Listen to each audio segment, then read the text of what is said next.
Education, administration, staff, and student body would like to take a moment to recognize our seniors and their parents. We appreciate your years of dedication and sacrifice to the Wadsworth Grizzlies football team and band.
The flowers tonight were provided by the Wadsworth All Sports Boosters. Thank you to the Sports Boosters for their great support of our athletes.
And now for the introduction of our senior cheerleaders.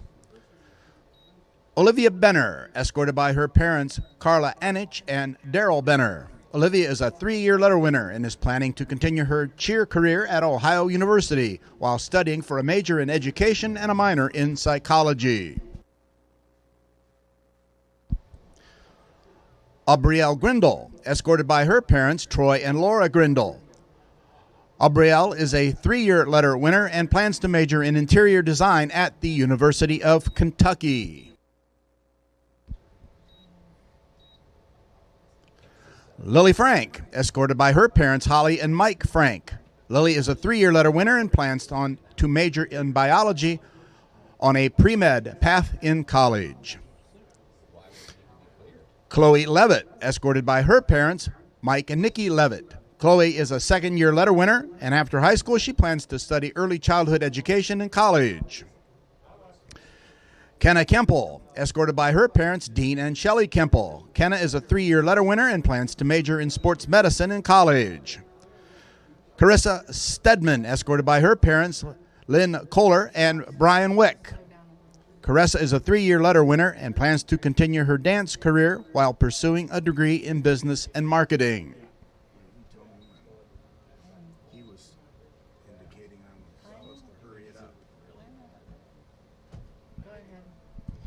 Samantha Voitko, escorted by her mother, Kathy Voitko, and sister, Jessie Voitko.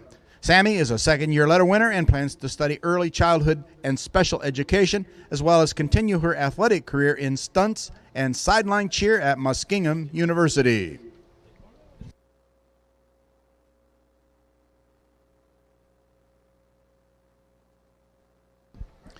And now for the introduction of our football players. Number 1, Davis Nye, escorted by his parents, Mick and Meg Nye. Davis is a 3-year letter winner and plans to continue his athletic career and study engineering in college.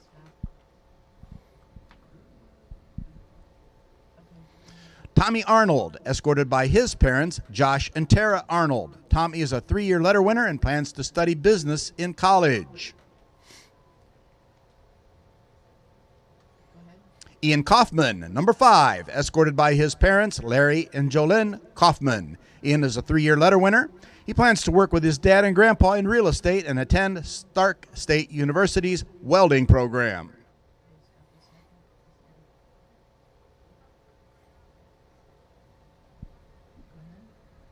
Number 6 and number 78, Josh Pasco and Jared Pasco, escorted by their parents, Robin and Eric Pasco. Josh is a 2-year letter winner and plans to study business and play lacrosse at Mount Union. Jared is a 3-year letter winner. After high school, he plans to continue his athletic career and study mechanical engineering in college.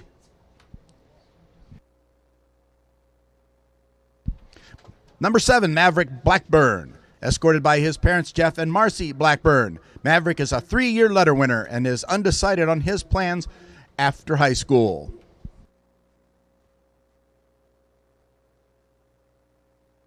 Number 8, Luke Fisher, escorted by his parents, Tony and Kristen Fisher. Luke is a 4-year letter winner and plans to major in business and marketing and sales at Ohio University.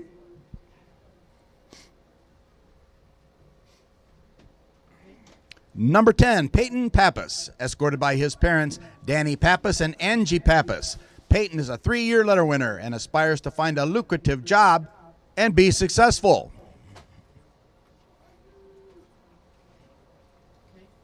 Number 11, McGuire Hiscock, escorted by his mother, Heather Semmelsberger, and father and stepmother, Matt and Angela Hiscock. McGuire is a 2-year letter winner and is undecided on his plans after high school. Number 13, Aaron Keating, escorted by his parents, Joe and Kathy Keating. Aaron is a letter winner and plans to attend college and continue playing baseball.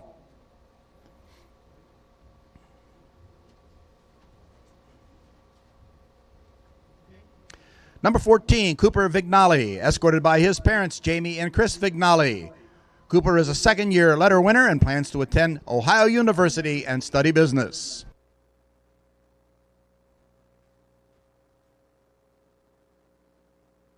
Number 17, Cohen Grimm, escorted by his parents, Harry Grimm and Carice Pappas. Cohen is a 3-year letter winner and plans to wrestle in college.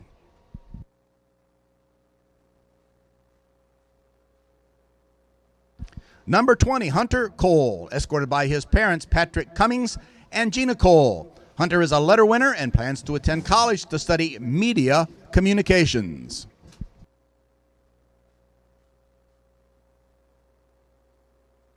Number 26, Colin Robinson, escorted by his parents, Victor and Jenny Robinson. After graduation, Colin plans to work in project management. Number 33, Brandon Sams, escorted by his parents, Tim and Amy Sams. Brandon is a 3-year letter winner. After high school, he plans to work in the construction trades.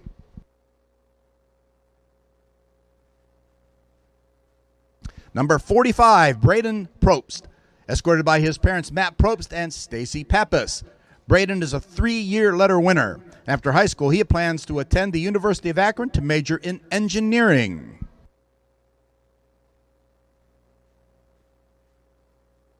Number 49, Luke Ramsire, escorted by his parents, Dean and Julia Ramsire. Luke is the 3-year letter winner and plans to attend the University of Akron to study biomedical engineering.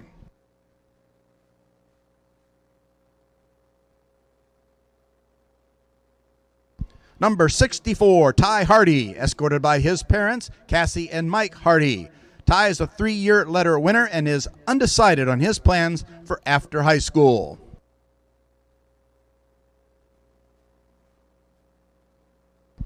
Number 76, Eli Haprian, escorted by his parents John and Aaron Haprian. Eli is a 2-year letter winner and plans to study mechanical engineering in college.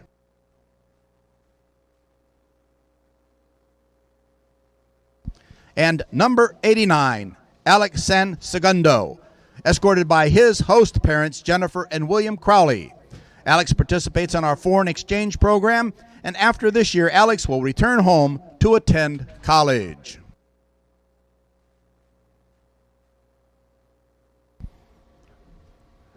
Congratulations and good luck to all of our senior football players.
Ladies and gentlemen, tonight we also honor our senior band members who have shown tremendous leadership, dedication, and commitment to the Wadsworth High School Marching Grizzlies. Starting on the left, Ethan Heyer, escorted by his parents, Andy and Dana Heyer, plans to attend Bowling Green State University. Emma Barrett, escorted by parents Jay and Patty Barrett, plans to attend college and major in psychology and counseling.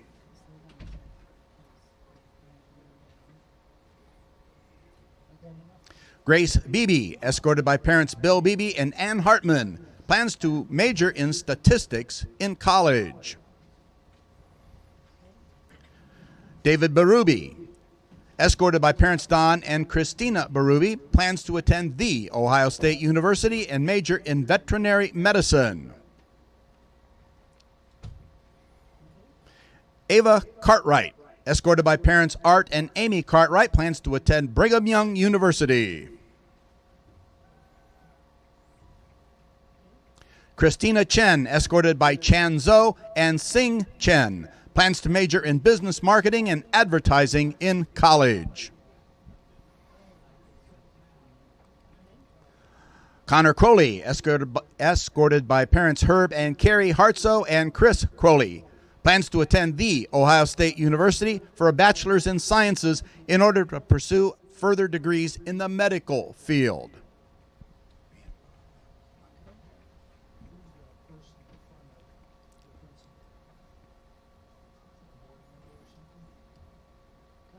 Victoria Cuellar, escorted by parents Carlos Cuellar and Lorena Garcia, plans to attend The Ohio State University and major in environmental engineering.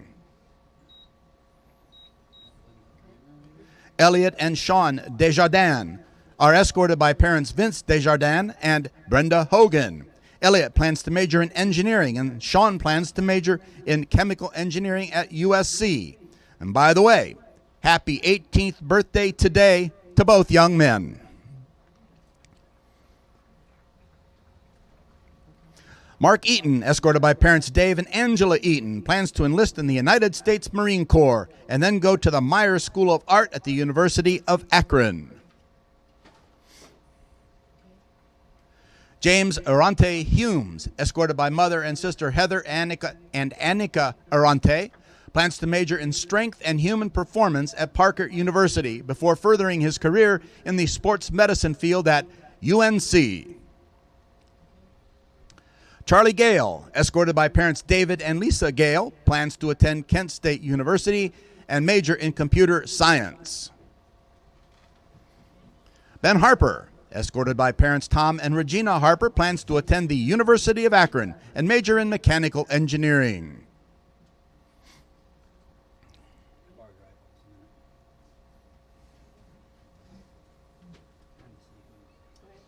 Luke Hauser, escorted by parents Todd and Darcy Hauser, plans to attend college and major in economics and journalism. Melody Johnson, escorted by parents Roger and Jennifer Johnson, plans to attend the Matrix Trade School and work on publishing a novel. Madeline Kinch, escorted by parents Todd and Tina Kinch, plans to attend the Ohio State University and major in chemistry. Eleanor Kopfstein, escorted by parents Dave and Wendy Kopfstein, plans to pursue a degree in engineering. Molly Kubilis, escorted by parents Daryl and Bonnie Kubilis, plans to attend college to major in business and economics.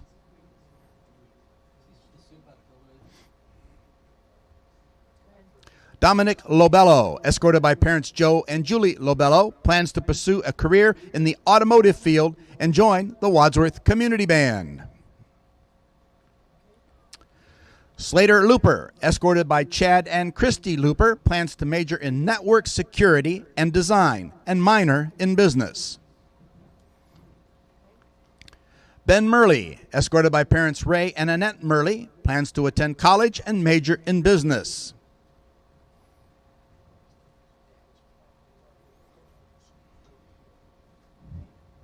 Colin Moore, escorted by parents Chris and Sherry Moore, plans to attend the Ohio State University for a bachelor's in nonprofit management and a master's in public administration. Andrew Novak, escorted by Mark and Julie Novak, plans to design custom cars and motorcycles.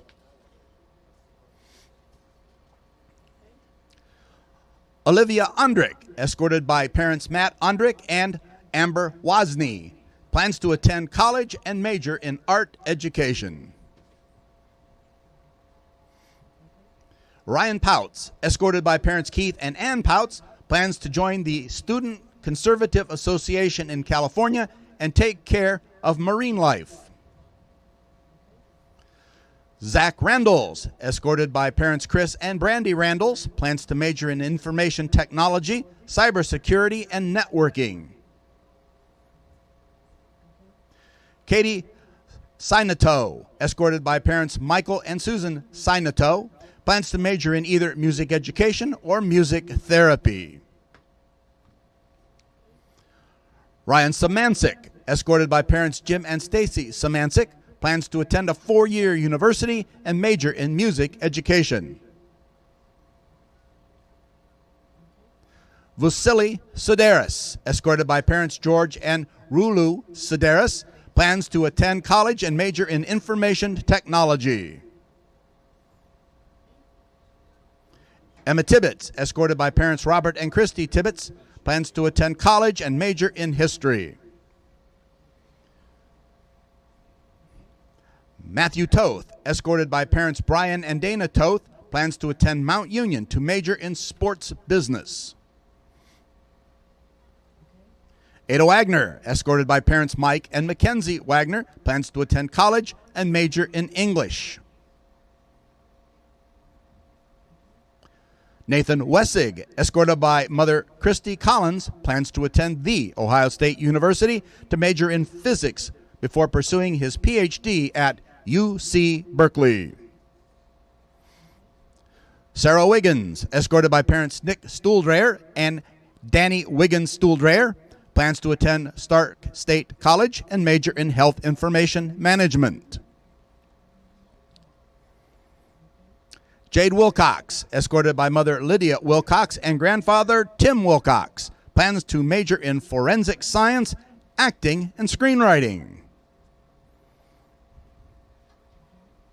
Summer Whitty, escorted by parents Mike and Juanita Whitty, plans to major in business and marketing at the University of Akron. Sarah Yanion, escorted by parents Andrew and Heather Yanion, plans to major in environmental science and ecology and minor in Spanish. Seniors, we thank you for your years of dedication and inspiration. We know that with that continued dedication, you will be successful in your future endeavors. You may graduate and move on, but you will forever be a marching Grizzly.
The following is a presentation of WCTV Sports.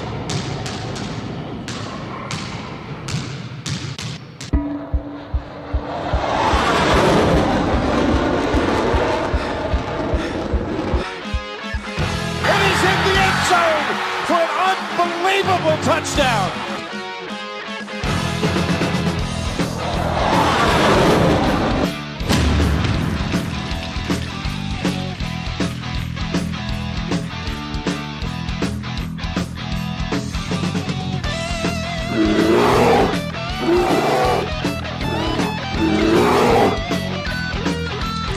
Last week, the Wadsworth Grizzlies went toe-to-toe with perennial Division II powerhouse Austintown Fitch Falcons. And after 4 overtime periods and a game that tied what is the longest football game ever recorded in Medina County, the dust had settled and Fitch walked away with a hard-fought 42-35 victory. With a break here or a call there, the script would have been flipped. The Grizzlies, though the loss stung, learned quite a bit about themselves and taught much to many that this team is for real and can compete with the best of the best. Hello, everyone. It is week number 9 of the Ohio High School football season.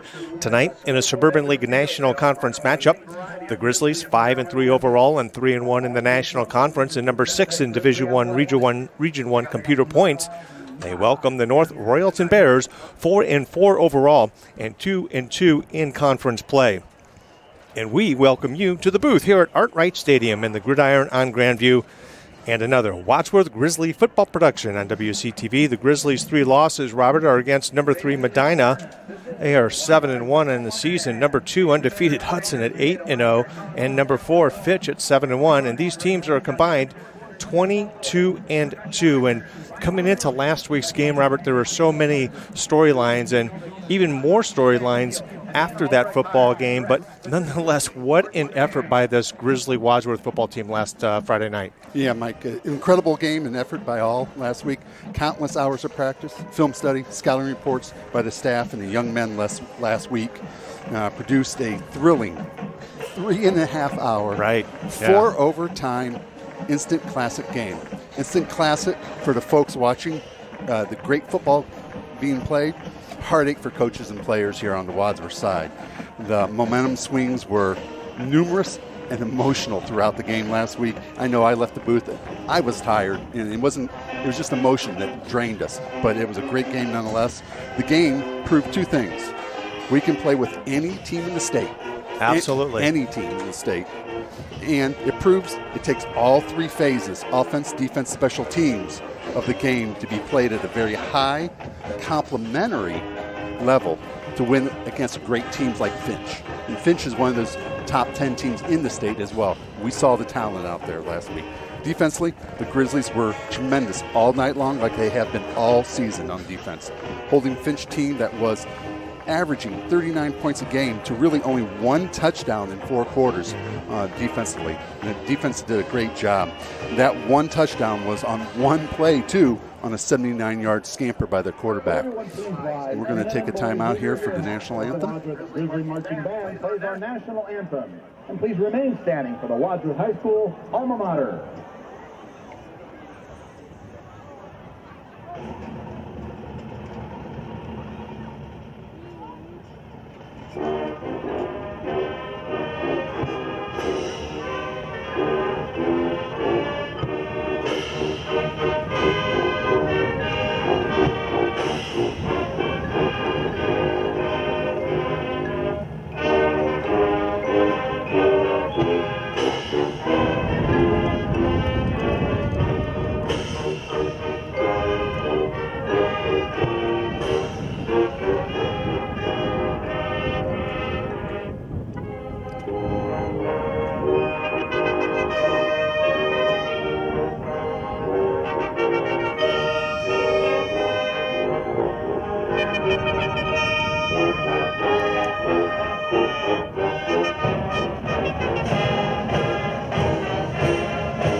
On senior night here, Mike. Senior night, as you saw, all the large group of seniors here graduating this year. So defensively, again, a great job. Talking about a team that was scoring 39 points a game this season in 4 quarters, and we held them really 1 touchdown defensively. Now, we'll talk about special teams in a moment, but defense was led by Blackburn, 11 tackles, 1.5 for loss. Madigan, freshman, 8 tackles, 1 for loss. Ian Kaufman, 7 tackles, 1 huge INT in overtime. Oh, yeah. Carson Bucks had a career-high 9 tackles. And Davis Knight, playing both ways, was a shutdown corner all night long. He still chipped in and had a tackle for loss and a pass breakup as well in overtime last week. Offensively, we played really, really well against a team that had a ton of Division I talent on it. And for that, Luke Fisher went 17 of 37, 285 yards, 2 touchdowns, 2 INTs. We got to clean up the INTs there. Kyle Figueroa was a blue-collar workhorse all night long with and I hate to use this now learning what the injury is to Kyle Figueroa. He was a bruising carries, 31 carries for 111 yards. Will Stack caught 7 passes for 75 yards. Davis Nye, 4 for 74. Aaron Keating, 4 catches for 101 yards. But, so, the Achilles heel. Yes, and I will use Coach Todd here, the unspecial teams that we've had. Last week was, it cost us the game in many ways. He gave up an 87-yard kickoff return for a touchdown, a 43-yard punt return that set up a touchdown, missed an extra point, and had a game-winning field goal blocked. And as you see, a good picture of the North Royalton Bears getting ready to come out of their locker room. But, you fix those things on special teams, keep the penalties low, keep the turnovers down, and you're going to be a great team, and you're going to be able to beat great teams at that point in time. And as you've seen, we're at week 9 now. We're starting to get better. We're starting to put all things together, offense, defensively. Now we got to clean up the special teams and watch out in the playoffs. Well, good look at the North Royalton Bears. They come in tonight following last week's loss against Hudson. In that loss, Hudson claimed at least a share of the National Conference title, and here come the Grizzlies as they take the home field for the last time in the regular season, as we will be back here in 2 weeks for the postseason. But more about the Bears. You know, in last week's game against Hudson, they gave up 569 yards of total offense against the Explorers, Robert. 343 on the ground and 226 in the air. It's a football team that only averages 19 points a ball game. They allow 25.5 a game. And their largest margin of defeat, that was a 41-0 shutout at the hands of Suburban League American Conference leader, the Highland Hornets, who are in a big one tonight in the American Conference matchup at Aurora. And Aurora lost last week against Barberton, shocked by the Magics were the Green Men. They are led, this North Royalton team, by 6'2", 200-pound sophomore quarterback Joe Kinney. Last week against Hudson, Kinney was 15 of 30 for 198 yards and 2 touchdowns. And Kinney likes to distribute the football. He had 8 different targets last week, and we expect him to hit as many here tonight. In the backfield, they're led by number 22, Cody Miller. And against the Explorers, Miller had a pretty good ball game, 129 yards on 17 carries. He averaged 7.9 per carry. He's their standout player on their team. He's a young man. He's a good running back. As you see, head coach the Bears, Nick Shalui. 18 seasons, you don't see that a whole lot in the high school area and in high school coaches, but here's a guy dedicated to the Polar Bear program over there in North Royalton, 92, 91 in his career. So there's a program rich in tradition are the Polar Bears. And other notes about the Bears against Nordonia earlier this season in a 37-14 loss, they allowed 395 passing yards. The point is, this defense of the Polar Bears, they do give up big chunks of yardage through the air, and we'll see if Luke Fisher and company can make that happen for the Grizzlies here tonight. Yep, absolutely. Another thing, offensively, they give it up to one game, I think it was Twinsburg, or was it Hudson? They gave up 7 turnovers in the game offensively. So this should be kicks away. Taken at the 10. Bouncing around. Taken down by a host of Red Grizzlies. So here's the thing, Mike. Here's my key to the game. If the Grizzlies young men can get around, their heads around, getting straight from after that tough loss last week, if they've got things straight and ready to go, the game's going to be over by halftime. I'm just going to say that. I mean, Wadsworth is far superior talent-wise than the Bears. Now, that was a big loss last week. We'll see what happens here. Miller directly behind. Hand off to Miller. You can see the nifty, how quick he hits the hole. Yeah, we got a whistle and a stoppage of play. Looks like Maverick Blackburn has been asked to leave the field. We're not sure exactly why. It's a first down nonetheless for the Polar Bears as they run off the left side of that offensive line. Brady O'Connor, sophomore, 6'2", 190, comes in, checks in for him for the play. I would expect Blackburn to be back in there. It might be a uniform issue for Maverick. So we got trips at the bottom of the field, one receiver at the top, Miller behind the quarterback. Hand off to Miller right up the middle. Big hole.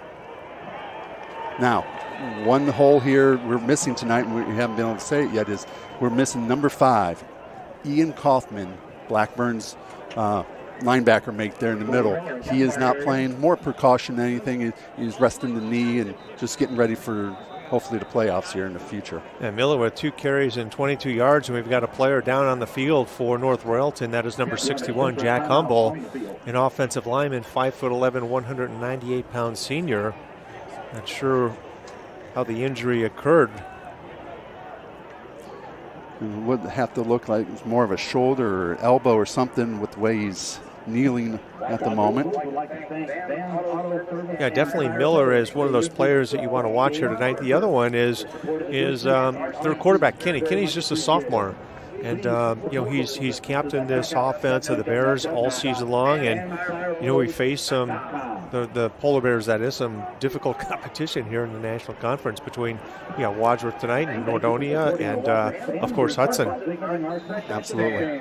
And Highland of the American Conference. So we got two backs in the backfield, and I'm going to let you go with this one. Number 1 is checked in to the left of Kinney. Abu Hamda.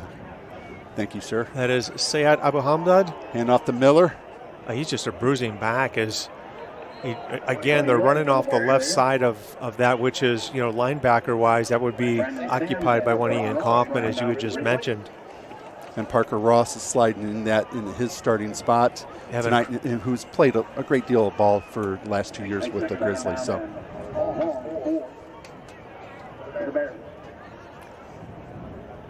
So Abu Hamde in the backfield, thanks to John Bernard downstairs. Abu Hamde. This is Miller. And there was a face mask call there. Penalty flag is down. But boy, you can see why everyone's high on Miller. He's very quick through the hole. Well, one of the strengths for the Bears coming into this season that they believed, Robert, was their running game. Strong offensive line. They can open up holes. Miller's a good running back. And so we've seen that right now. Here's a good look at the face mask, I beg your pardon. Looks like it was number 56. Yeah. Aaron Reese in the middle now. Obviously he didn't mean to do that, but he's just trying to bring Miller down. Oh, North Royalton looking impressive here in the opening stages of this football game. Boy, they've got the running game working well for them. Number 1 takes a jet sweep. Cohen Grimm brings him down. Cohen Grimm is able to bring him down because the corner over there, the outside linebacker, Gavin Madigan, he turns that play inside. So he does a nice job of sealing the edge, allowing the defensive end, Cohen Grimm, to get out there to make the stop. It's a gain of 4 on the play. 2nd down and 6 now for the Polar Bears. Yeah, definitely not what we expected coming out, but we've always adjusted after the first series, both offensively and defensively. See if the Grizzly defense can hold here. Fakes the jet sweep. The ball is on the ground. Yeah, the ball hit the ground, and Miller jumping right on it. And we've got a down player. Looks like number 54 is down for the Polar Bears. That Owen Bartzak, a 6'1" sophomore.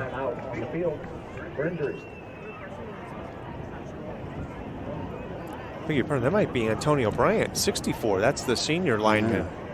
I believe that is the case. Number 64, Antonio Bryant, 250 pounds. Just a bad exchange. The exchange was low. And there's a good shot of it there as he just twists the knee awkwardly as Maverick comes in and makes the tackle, and Miller lands on it. And that's unfortunate landing there. That's not pretty. Now, I will say, and I'm used to saying this too, they're just the Bears. They're not Polar Bears. They're just the Bears. And I've said it a couple times. I think I caught you doing it as well. They're just the Bears. Yeah, bad exchange there. And Maverick Blackburn just going in, and unfortunately Bryant's left leg gets caught underneath Maverick's helmet and shoulder pads. As you see the senior getting helped off the field here. That is not a good look for Mr. Bryant or the Bears. Again, he too is a senior, 6'3", 250 pounds. Thank you for your cooperation. So it'll be 2nd and 4 once the play resumes.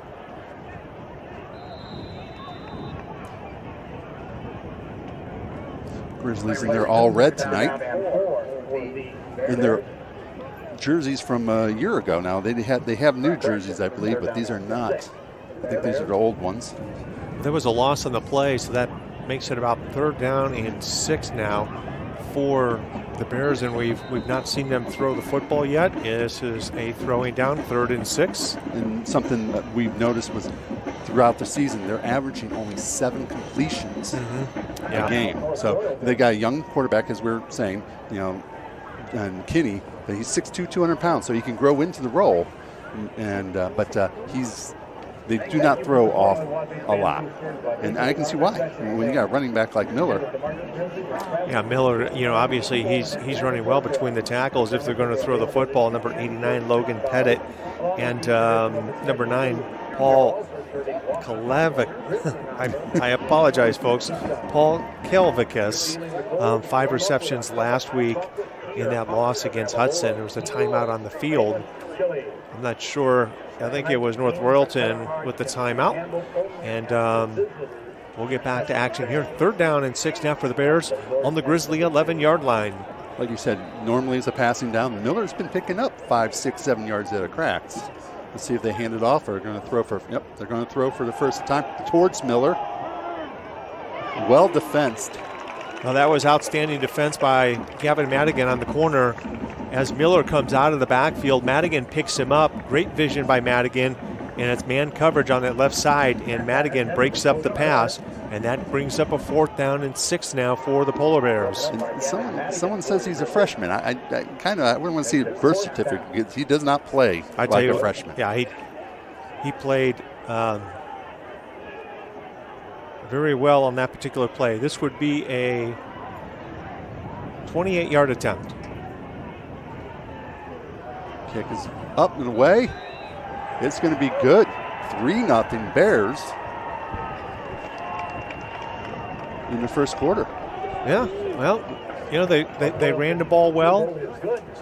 But you tip your hat to the Grizzly defense. They stopped them and held them to just 3 points. And now we'll get a look at Coach Todd's offense that really played well last week. We scored 35 points against a very good Fitch team, albeit many of that there in the overtime period.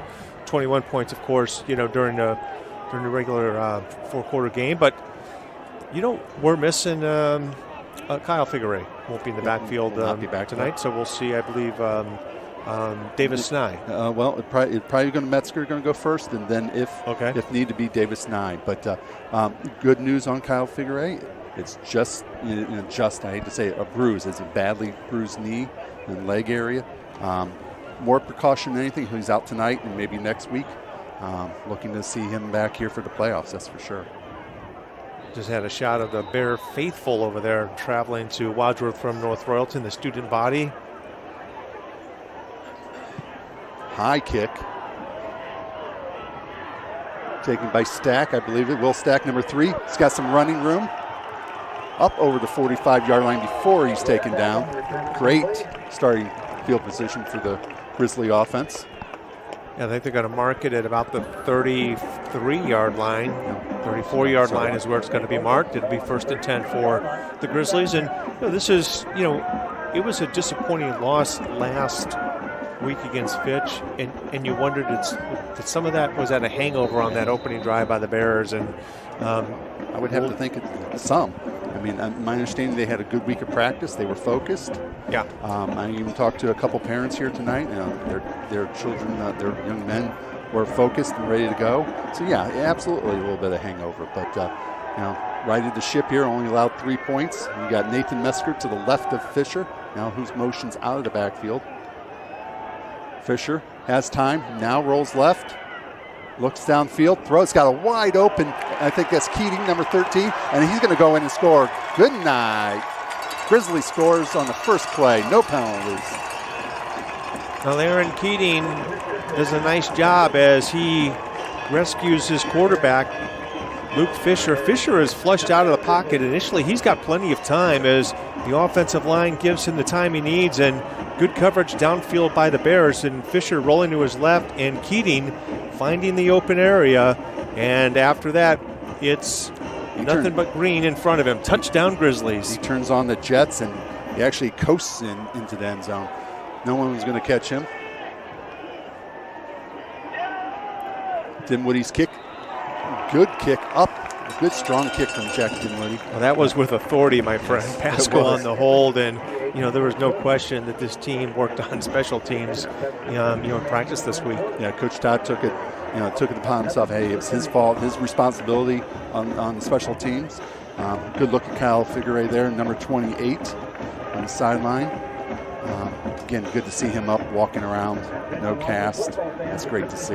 But, I'm sure they worked diligently, went over all rules, guidelines, especially, onside kick has to hit within 10 yards. It has to hit the ground. They went over everything, all the little aspects. But, if you get that fixed and worked out, watch out. Yeah, figure it. He wants to be in here. The Grizzlies' leading rusher on the season. But, out of just a little bit more precaution, give him another week off, and we might see him next week. If not, definitely during the playoffs. Yep. And next week, Grizzlies travel to Twinsburg. And for the end of the season. Yeah, just a reminder, WCTV will not be there, but you can see the game on live stream. You see a little different formation out of the Grizzlies on their kickoff team tonight. Back to the one. Nice kickoff by Dinwiddie.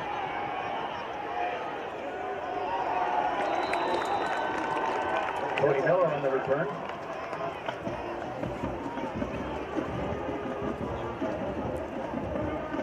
That was Simon Kilker on the stop for the special teams. It seems like every single game we're calling Kilker's name on a tackle for special teams. And Bucks and Russell's the three that I can recall all season on special teams, absolutely. So Grizzly defense didn't get much time to regroup on the side here, fine with the Grizzlies scoring so quickly. But let's see what Coach Knapp and the Grizzly D has in store for Miller this time. Now that coming up and laying the lick on that stop is Parker Ross, who's in there for Ian Kaufman here this evening. Gain of about 4 on the play, 2nd down and 6 now for the Bears. With that left side of that Bear offensive line doing a nice job of creating some running space for Miller.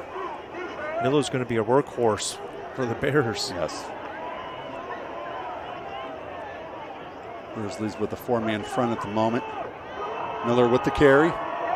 He breaks several tackles. He's gained a good 15 yards before being knocked out hard out of bounds. Yeah, Davis Nye laying a shoulder into Miller and knocking him out of bounds. A big gain on the play. 1st down for the Bears as the chains will move. Sorry, Mike. Good view of number 1, Davis Nye there.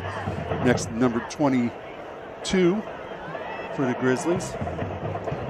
And we may want to start some stunts there on the left side of that offensive line, the right side of the defense, because I tell you what, they're just eating up chunks of yardage right now are the Bears. And 22, was Simon Kilker in the secondary. Number 1 with the carry right up the middle, and there was Kilker in on the tackle to bring him down. So it looks like Crowley and Reese will enter on that defensive line. Pappas and Ryder will come out. Also entering is Carson Bucks in the secondary. 2nd down and 5 after that gain of 5 on 1st down. Miller, once again, a heavy dose of Miller. Just maybe 1 yard at most there. Yeah, Coach Todd just beefed up that defensive line up front with Reese and Crowley and Cohen Grimm on the end.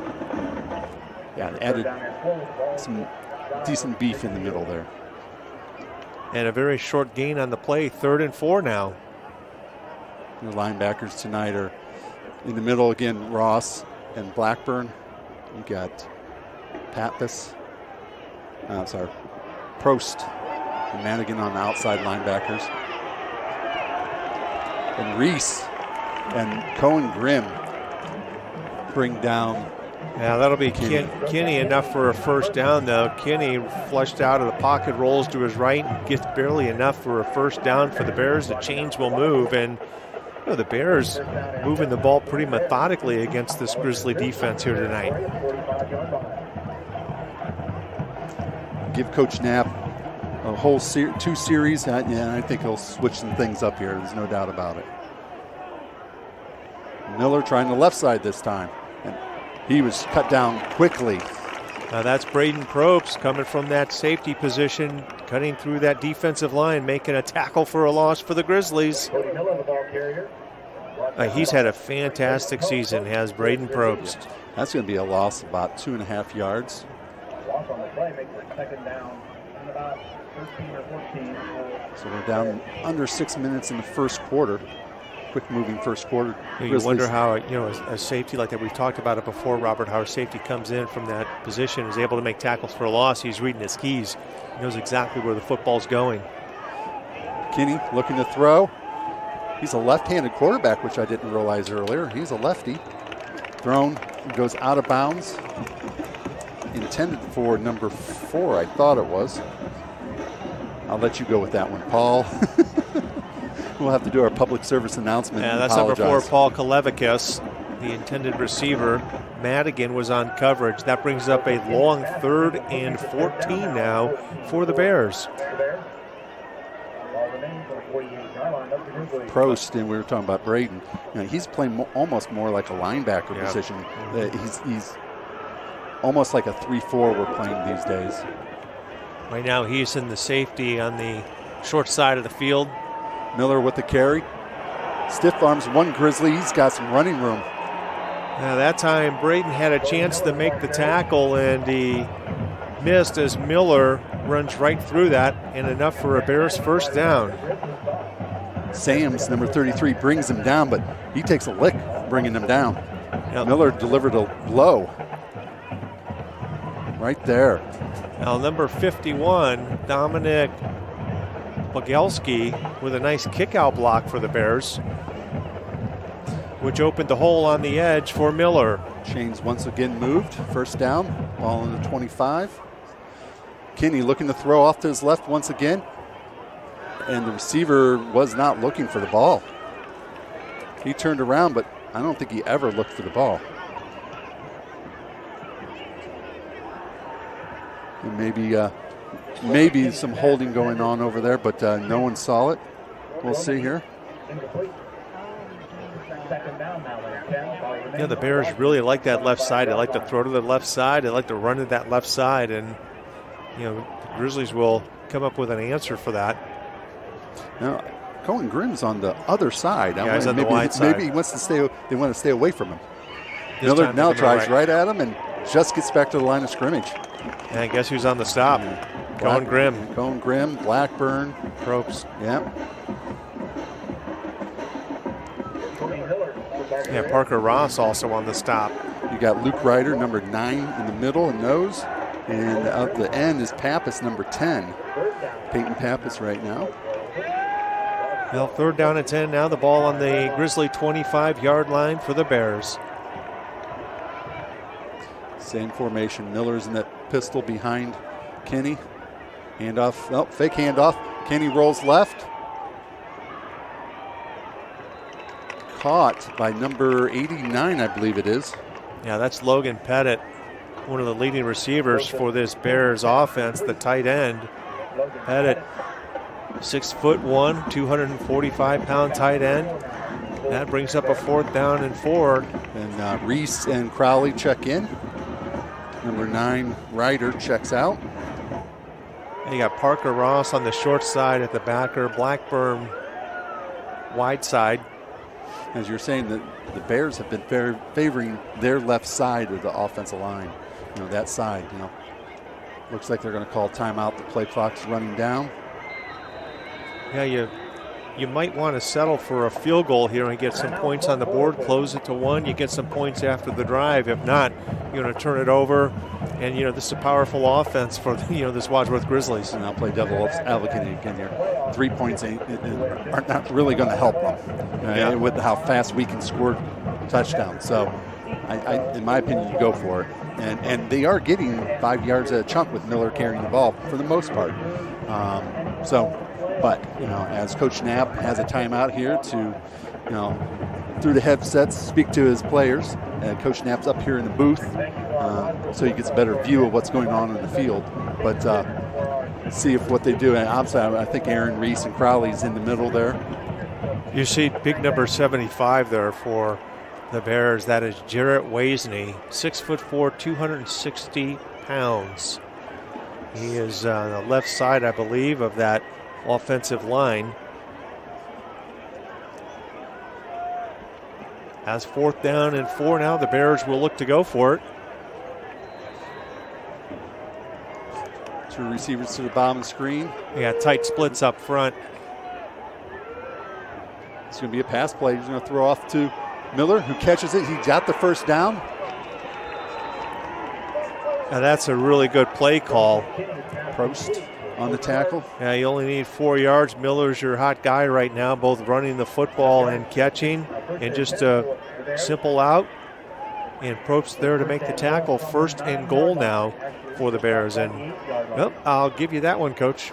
Yeah, I believe you're going to have to score points and lots of points and touchdowns to win this game against the Grizzlies here tonight. So, well, one of the things done great thus far is they've controlled the clock. Yes, they have. Well, you're trying to keep. Well, our offense didn't help by scoring in one play, but. And the tackle is made from behind by, looks like number 53 there on the stop, Evan Crowley. Yeah, you're right. 1 play, 1 score. Yeah. So the defense has been on the field for much of the first quarter. Absolutely. So they'll figure it out. They'll slow Miller down here sooner than later. And now you see, Connor Grimm now on the right side of that defensive line. Reese in the middle. On the other end, the left end is Evan Crowley, who just made the stop. 2nd down and 8 now for the Bears. Miller left at Jenkins this time. Kinney, I'm sorry. Kinney looking to throw. Throws into the end zone and caught. Touchdown, Bears. Number 4 for the Bears. Yeah, that's Paul Kalevicus on the reception, and that's just a easy square in. He's on the edge, and Kinney is just locked on him, and he runs his route right in front of Lemp. And just gets across the goal line, and a touchdown for the Bears. Extra point coming.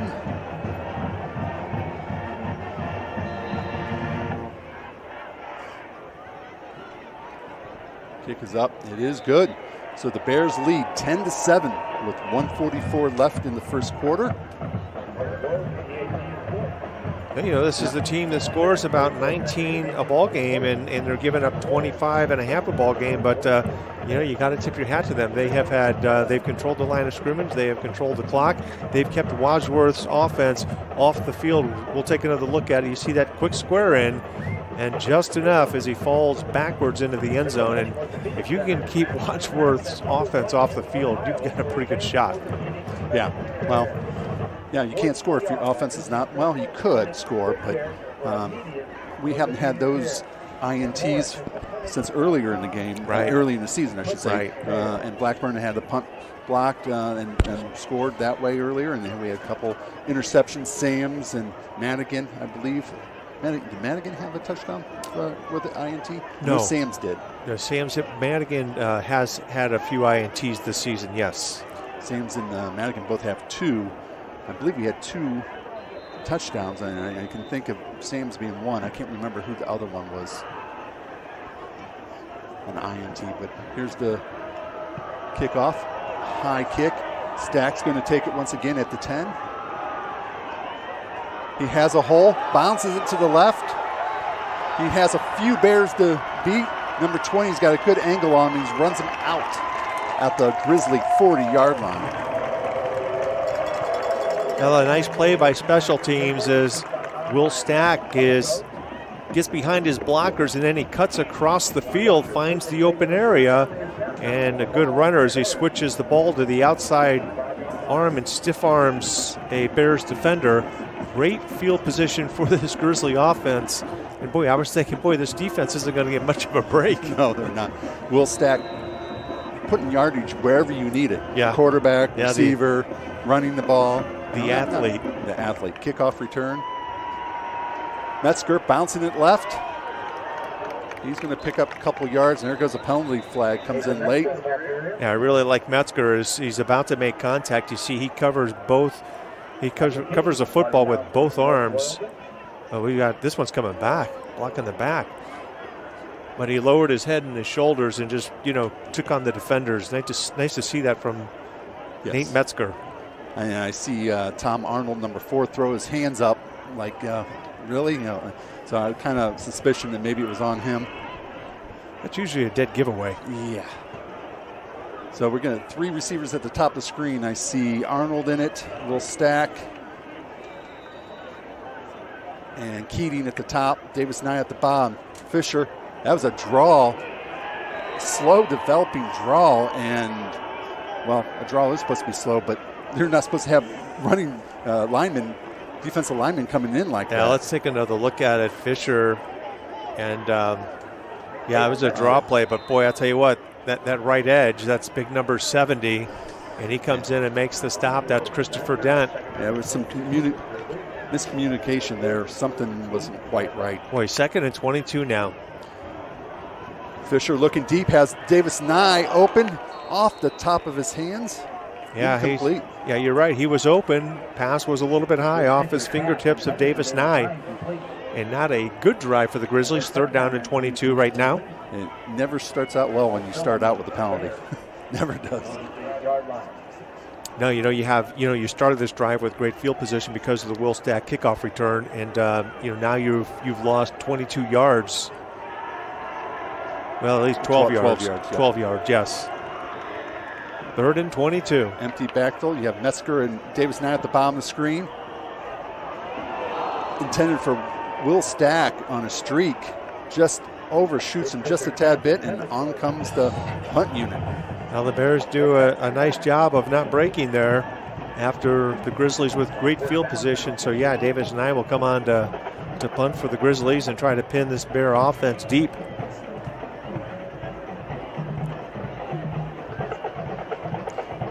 You could always do a fake punt to Maverick Blackburn there, 6 yards off the ball. But snaps back, punt is away. Davis Nye gets it to about 11-yard line. It looks like Miller with the ball. Boy, he's a quick running back, and we're going to see him for at least one more year. He's a junior. That's number 20 on the return there. Now that number 20 is Mannix Wasco. 145-pound, 5'7" sophomore. We're down to 30 seconds left in the first quarter. Unusual first quarter. We wasn't expecting this. Let's put it that way. Hey, you think about it, we've only had 5 offensive plays, Robert. Yeah, very true. One big explosive one, and then penalty filled and miscommunication one. Yeah, it wasn't a good second drive for the Grizzlies. Down by 3. Miller with the ball. Picks up 10 on his feet, still spinning, and finally taken down by, it looks like Madigan does take him down. Well, again, they just continue to run behind that left side of that big offensive line, and as long as it's working, keep going to it. If you're the Bears, as this will likely wind up the first quarter, Robert, as both teams will head to the sideline, and defensively you've got to do something with the left side. Yeah, we're getting we're getting hammered 8-9 yards at a pop. Miller's was averaging coming into tonight 5.7 yards. He's got to be close to 8 yards, if not 10 yards a carry right now. Well, we'll see when we get the stats. He was about 8 yards a carry against Hudson last week. And we know Hudson is good quality defense as well. But it is senior night right here at Arkwright Stadium tonight, so thanks to all of the seniors that have participated in either cheerleading, band, or football in some way, shape, form, or another that have, there's a lot of work that goes into it. It's one thing to be a student athlete and the cheerleader and the band, but on top of that, you've got your schoolwork you got to do, and there's a lot of discipline that's required to participate in these extracurricular activities. Yeah, absolutely. You got to keep your grades up. You got to keep on top of it. Coach Todd's not going to allow you to have your grades slip, and you can't. You got to always have your homework turned in. So yeah, it's a lot of work. Well, we got Syed and Miller in the backfield now with Kinney. So I did get the average. Miller's averaging 7 yards a carry. And there he goes again. Yeah, he just is a hard runner. I mean, he's not a tremendously big kid. He's 5'10", 175 pounds. He he just squares his shoulders to the line of scrimmage and just keeps plowing forward. 54 Brady O'Connor checks in. He's a sophomore, 6'2", 190-pound linebacker. Checks in at linebacker for the Grizzlies. You saw number 59 in the huddle there, William DeGiovanni. He's 6'2", 290 on that offensive line. Thrown off to the right. Well, that's a good open field tackle there by Gavin Madigan. Sam's coming up on the assist. That'll bring up a 3rd down and short, 3rd down and 2 now for the Bears. That was number 1, Sayed. Oh boy, you got it? Can you get it this time? Abu Hamdad. There you go. Now, I know John's going to correct me down in the truck. And that's fine. I do. Yeah. Abu Hamday. Miller, I believe was the carrier, picks up the 1st down, still on his feet, not wanting to go down at all. Well, that's the thing. I mean, he's just got a desire, Robert, to just keep moving forward. And that's going to get contagious. Those Bears are going to feed off of that. Absolutely. He's a high-energy runner. And, boy, as a head coach, you like to see that. To your point, everybody else is going to pick up off of that. I mean, he's got very quick feet. You got to like him. Again, North Royalton coming in tonight. They were 4-4 overall, 2-2 in the National Conference. They have nothing to lose here tonight. Nothing to lose.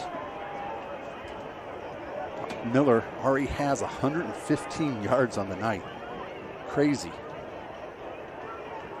Miller with the carry. Boy, he's stuck there that time. Now, that looked like Aaron Reese on the stop, and he just hit a brick wall. And also when there was Parker Ross at number 54. That is Brady O'Connor, who just entered just a few minutes ago, as Robert said. Yeah, he's feeling that one. Yep. He got hit, and he stopped. One of the rare times he just got stopped on contact. Well, I got to tell you, as a running back, as a former running back, if you want to stop that energy, you pop him. You take a pop and you might slow down a little bit, but what an impressive first half thus far for Miller. Yeah, running back. Really, first quarter. Yeah, we're just a little over 2 minutes into the second, and he's already got over 110 yards. Kenny looking for the end zone. It looks like the receiver cut off his route and did not continue. It looked like it was more of a wheel route. He was going to roll up the sideline, but he stopped his pattern. Yeah, I wasn't sure if that was intended for number 4, Kalevicus, but it's 3rd and 11 nonetheless, and the Grizzlies looking for a big stop here. This is 2-play territory now for the Bears. And you got to go to Miller. I mean, at some point you got to swing him out of the backfield. Yeah, that'd be a great play call here. Swing him out to the wide side of the field. Let him run. Throw that ball to him and see if the linebacker can keep up with him. Yeah, the linebacker. He's throwing it over the middle. To the tight end. Yep. Ball's on the ground, comes out. I believe he was down when it came out. They stripped it out of there. Now, they whistled the play dead before the strip took place, but Madigan again on the stop on the big tight end there, number 89. That's Logan Pettit. He's going to be short of the first down by 4 yards. Going to bring up 4th and 4. You know they're going to go for it. Play action. And Pettit with the reception. And right there is Madigan and Blackburn also on the stop. Braden Probst also. Blackburn's one trying to rip it out as he goes to the ground. 4th and 4 now for the Bears. Clock's down to 10. Play clock's down to 10 seconds. And it looks like they're going to take a timeout here and have a little bit extra time, 30 seconds to discuss what they want to do.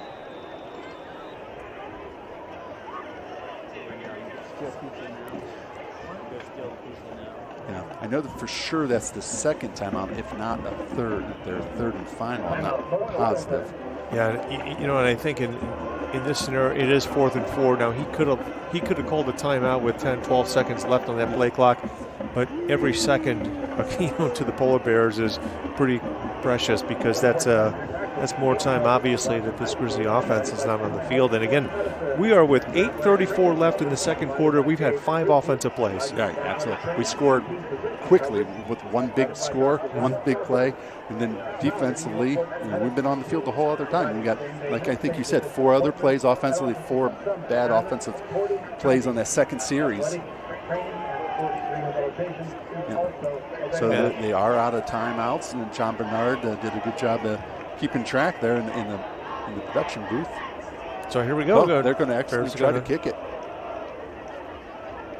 43 has a good, strong leg. That's up and good. The Bears lead the Grizzlies 13-7 with 8:28 left in the half. Yeah, I think you're going to see a very aggressive offensive unit here on this third drive of this football game. Yeah, you have to. You don't want to go down in the halftime. You go down in the halftime losing. Not against the Bears. Not tonight. Yeah, so, different team tonight. You think about last week's contest against Fitch, and sometimes you play down to your opponent. That's a dangerous thing to do. And we haven't seen the Grizzlies do that all year. They have not. That is correct, yeah. It was a very tough game last week. As you see the student section, it looks like it's a whiteout tonight. Unfortunately, we didn't get the memo. We're in all red. I wore red, and I hate to say it's the Guardians. I'm watching the Guardians. It's tribe to me. We were watching and supporting the tribe before getting here, so we're in red tonight. Way to go, Guardians tonight. Oh, it was pulling the victory out of New York tonight. Absolutely, come back tied at 1. Yeah, and you could win the series here. Yep. And if you win the next 2 at home, kick is going to be on the ground. I believe Davis Nye with it. Davis Nye gets up near the 34 before he's dropped to the ground. Yeah, it looks like number 33 there on the initial hit. That's Braden Miozzi of the Bears. Yep. The first quarter stats, we're just getting to them, I'm sorry.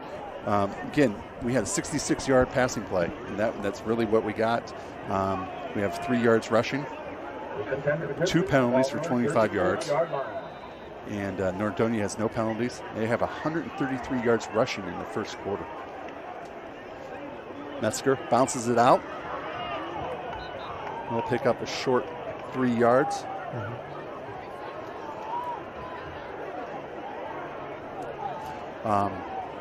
So he's going to bring up. They gave him 4. Make Nathan Metzger on that. Tom Arnold at H-back on the right side of the offensive line. You have Will Stack and Keating to the bottom of the screen. Top of the screen is going to be Davis Nye by himself. Fisher looking to throw over the middle. Davis Nye on the square end. First down, picks up a good 20 yards, 19-20 yards on that completion. You don't want to get underneath 20 yards average for Davis Nye. Yeah, I don't think he likes that. No, but again, that offensive line giving Fisher plenty of time to find Davis Nye over the middle.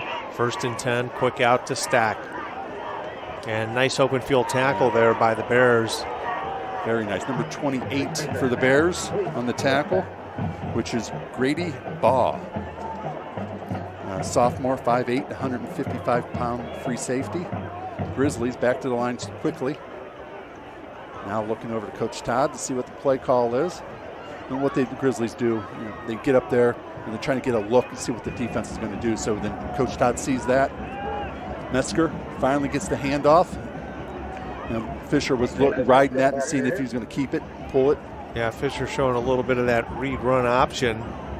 And Metzger with a short gain on the play. That'll bring up 3rd down and a long 5, I believe, now for the Grizzlies. Yeah, they're calling it 6. Metzger with the handoff. Still got his feet turning. He's close to the first down marker before he's driven back and thrown to the ground.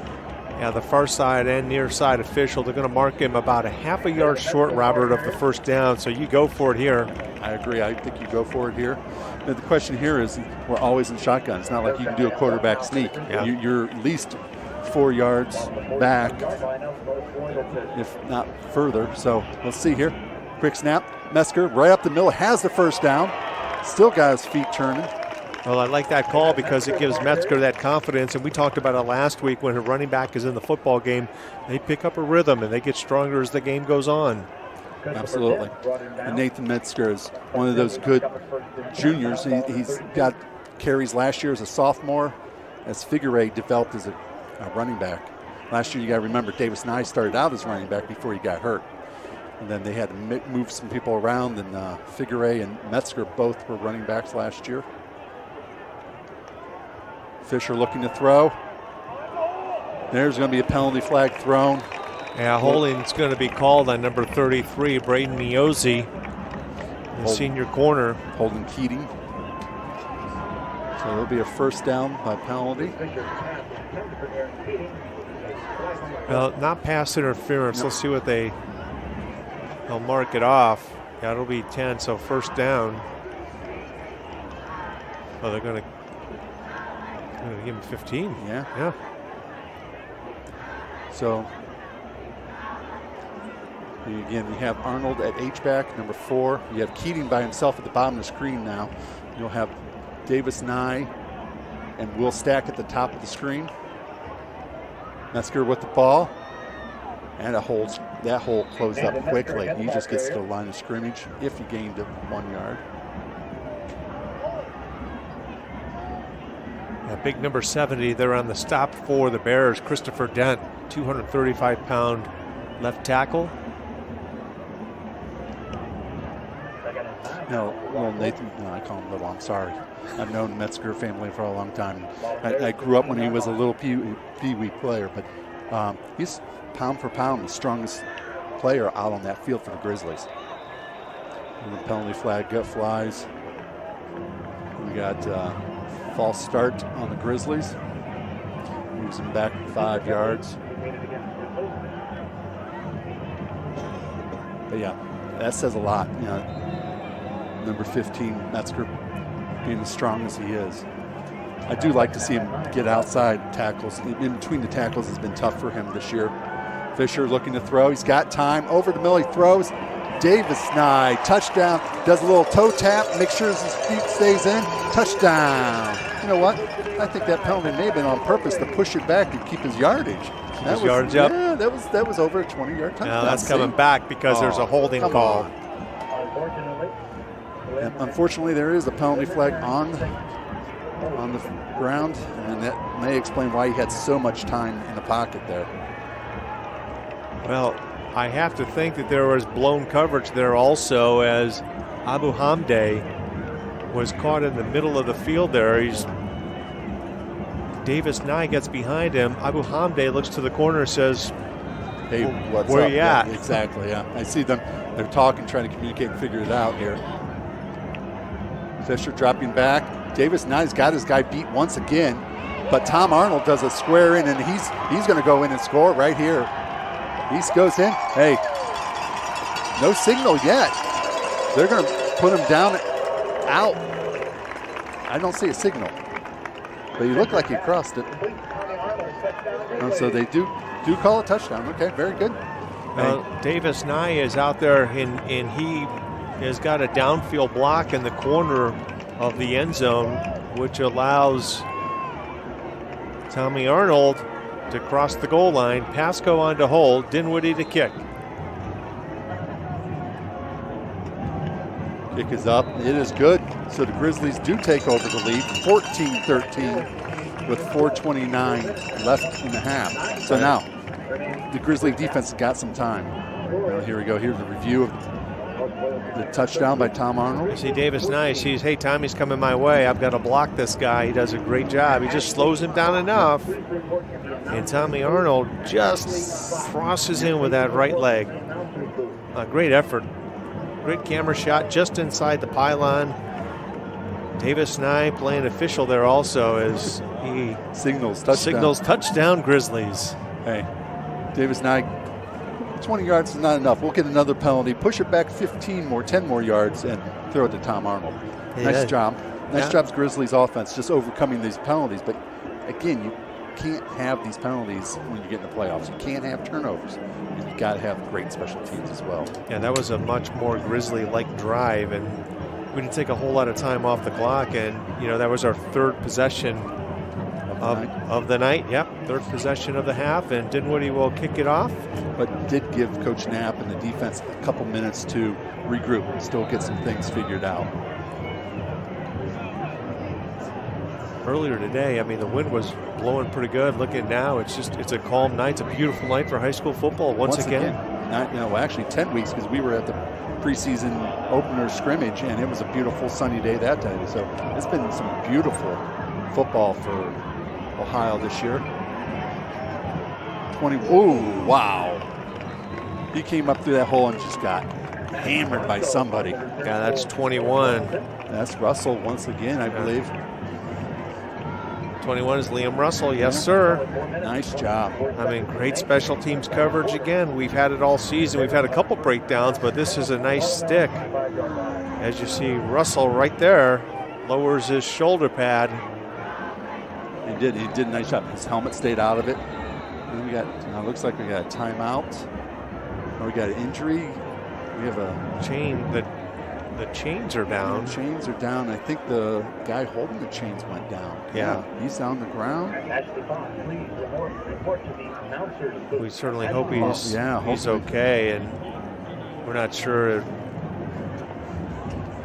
Yeah. The Bears coaching staff asking folks to clear away and give him some room. I don't know if. I don't think he got hit. I didn't see anyone else around him, like tripped over him or anything like that. Hopefully it's not a medical issue.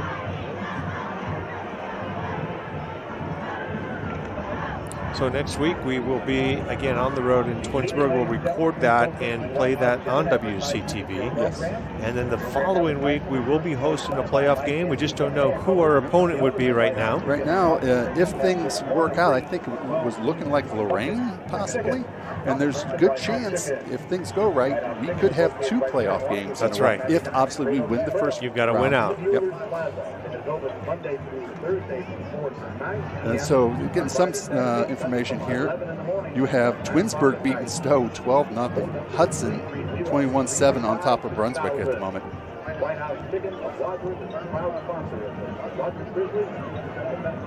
But so it interesting year. Great year for the Grizzlies. We just got to clean up some things, fix things up, and we could be a good run. Again, Region 1 and Division 1 is not it's a cakewalk. No. Cleveland Heights up there, which I question who they've beaten, but they're not 8-1, I think. But you got St. Ed's, St. Ignatius, Mentor, and we could maybe get a shot at Medina. Yeah, you got McKinley also in there. McKinley playing a lot better ball late. I know they had some health issues for players earlier in the season, and they're getting a lot of kids back healthy. Bringing out a stretcher for now it's 2 weeks in a row. We're seeing that stretcher out on this field. That's never good. Well, you talked about it just a few minutes ago. When you get into the playoffs, you really do have to clean your football game up. We saw it last week. Some penalties killed us. Special teams killed us. As we go into week 9 and 10, you've really got to, refine your football game on all 3 levels. Yeah, you got to start being perfect, and that's what you have to. Yes, you can use these 10 games to kind of get there. Especially in Division 1, since almost everyone makes the playoffs. In this region, yes. There are 17, just so the folks may know, there are 17 teams in Division 1, Region 1, and 16 make it. 16 make it. I'm not a fan of that. This is the second year, I believe, of this where they basically allow almost everyone in, and I'm not a fan of that. Because there's some teams that are 2-8, 3-7 making the playoffs, and I understand young men want to get a chance to play in the playoffs, but you're not qualified. You're going to go up against a St. Ed's or a Medina, and it's a 16 seed. Yep, and either someone's going to get hurt on either side of the ball because it shouldn't be there, and that's my opinion. I'm sure OSHAA has different feelings,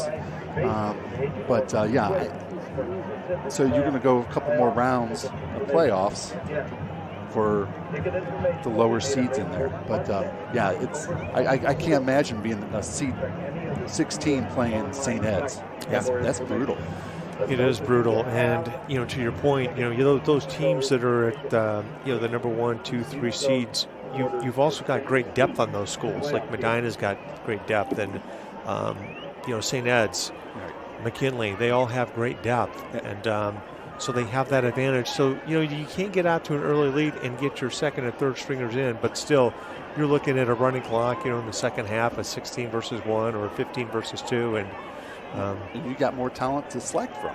And Wadsworth is one of the smaller Division 1 schools. That is true. This is our first year in the Division 1, and we're one of the smaller teams. And the number of boys you can get to play, and so you got less talent to pick from.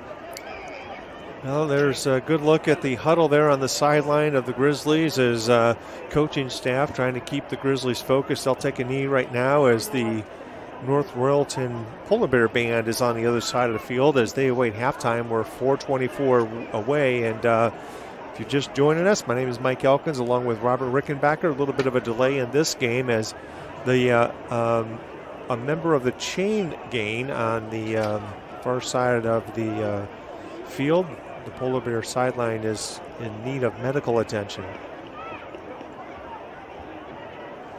So we'll at the top middle of your screen by the down marker, you'll see the ref.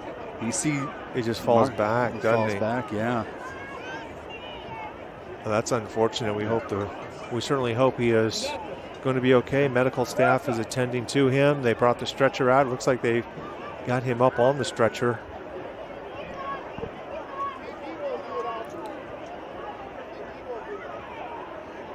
Good crowd here in week number 9 at Artwright Stadium.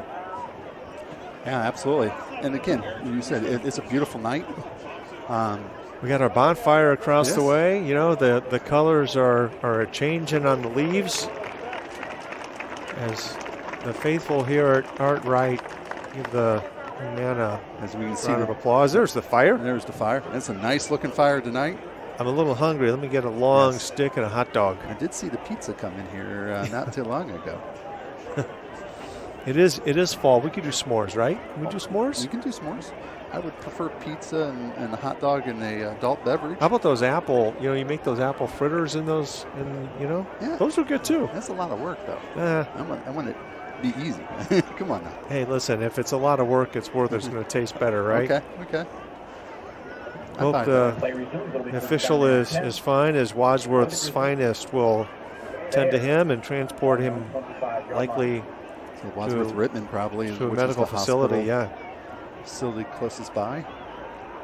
So we'll get back to action here. It is 1st and 10 for the Bears at their own 31-yard line. Yep. Beg your pardon, at the 26-yard line. You have Ryder, number 9 at nose for the Grizzlies defense. You have, I believe, Luke Ramser at the right defensive end at the moment. Kinney looking to throw over this middle, and great coverage. And that looks like Lemp, number 19 for the Grizzlies. Great coverage. Yeah, blanket coverage by Lemp, and he's covering number 9, Ryan Perino, another favorite target of Kinney's. Again, another freshman in the secondary playing him. Excellent. That is Perrine, the intended receiver. Yep. So 4:19 left in the half. I'm sure that Royalton is wanting to try to put some more points on the board before half. Kenny looks off to the left, and that's just dropped. Running back number 1 out of the backfield, uncovered, and just drops the ball. Yeah, that's Abu Hamday, the intended receiver, and I think he was looking upfield before he had possession of the football because he had a lot of green in front of him. Yes, definitely does. Brings up 3rd and 10. And something North Royalton's not wanting to do is turn it over on downs quickly and get the ball back to the Wadsworth offense, who is be able to move very quickly tonight. Miller's right of Kinney this time. Trips to the bottom of the screen, looking to throw. He looks back off to the right now. He's going to be incomplete. We're just going to bring up 4th down. They're going to have to punt and turn the ball over to the Grizzlies' high-octane offense. Yeah, Miller was the intended receiver. Madigan on the coverage, and the ball just simply overthrown there by their quarterback, Joe Kinney.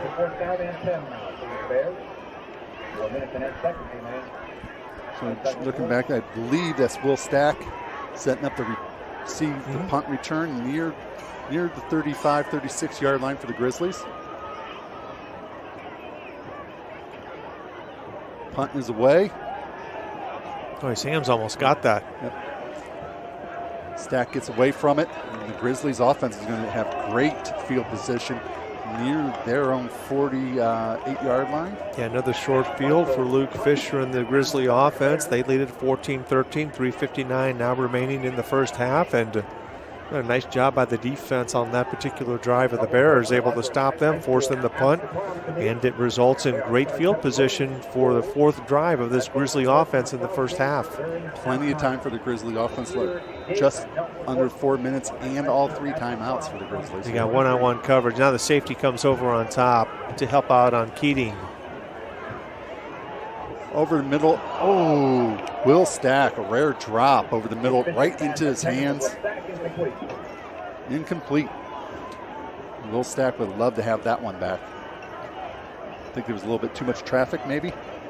Well, I was looking at Keating. He was one-on-one here on the near sideline against number 13. You mean when I beg your pardon, against number 33, Braden Miozzi. Fisher throws intended for Will Stack once again, and boy, maybe some unnecessarily roughness there. Number 12, after the ball's incomplete, puts Will Stack on his back. Yeah, Connor Vraynak playing that safety position like a center fielder. So 2 incomplete passes brings up 3rd down and 10.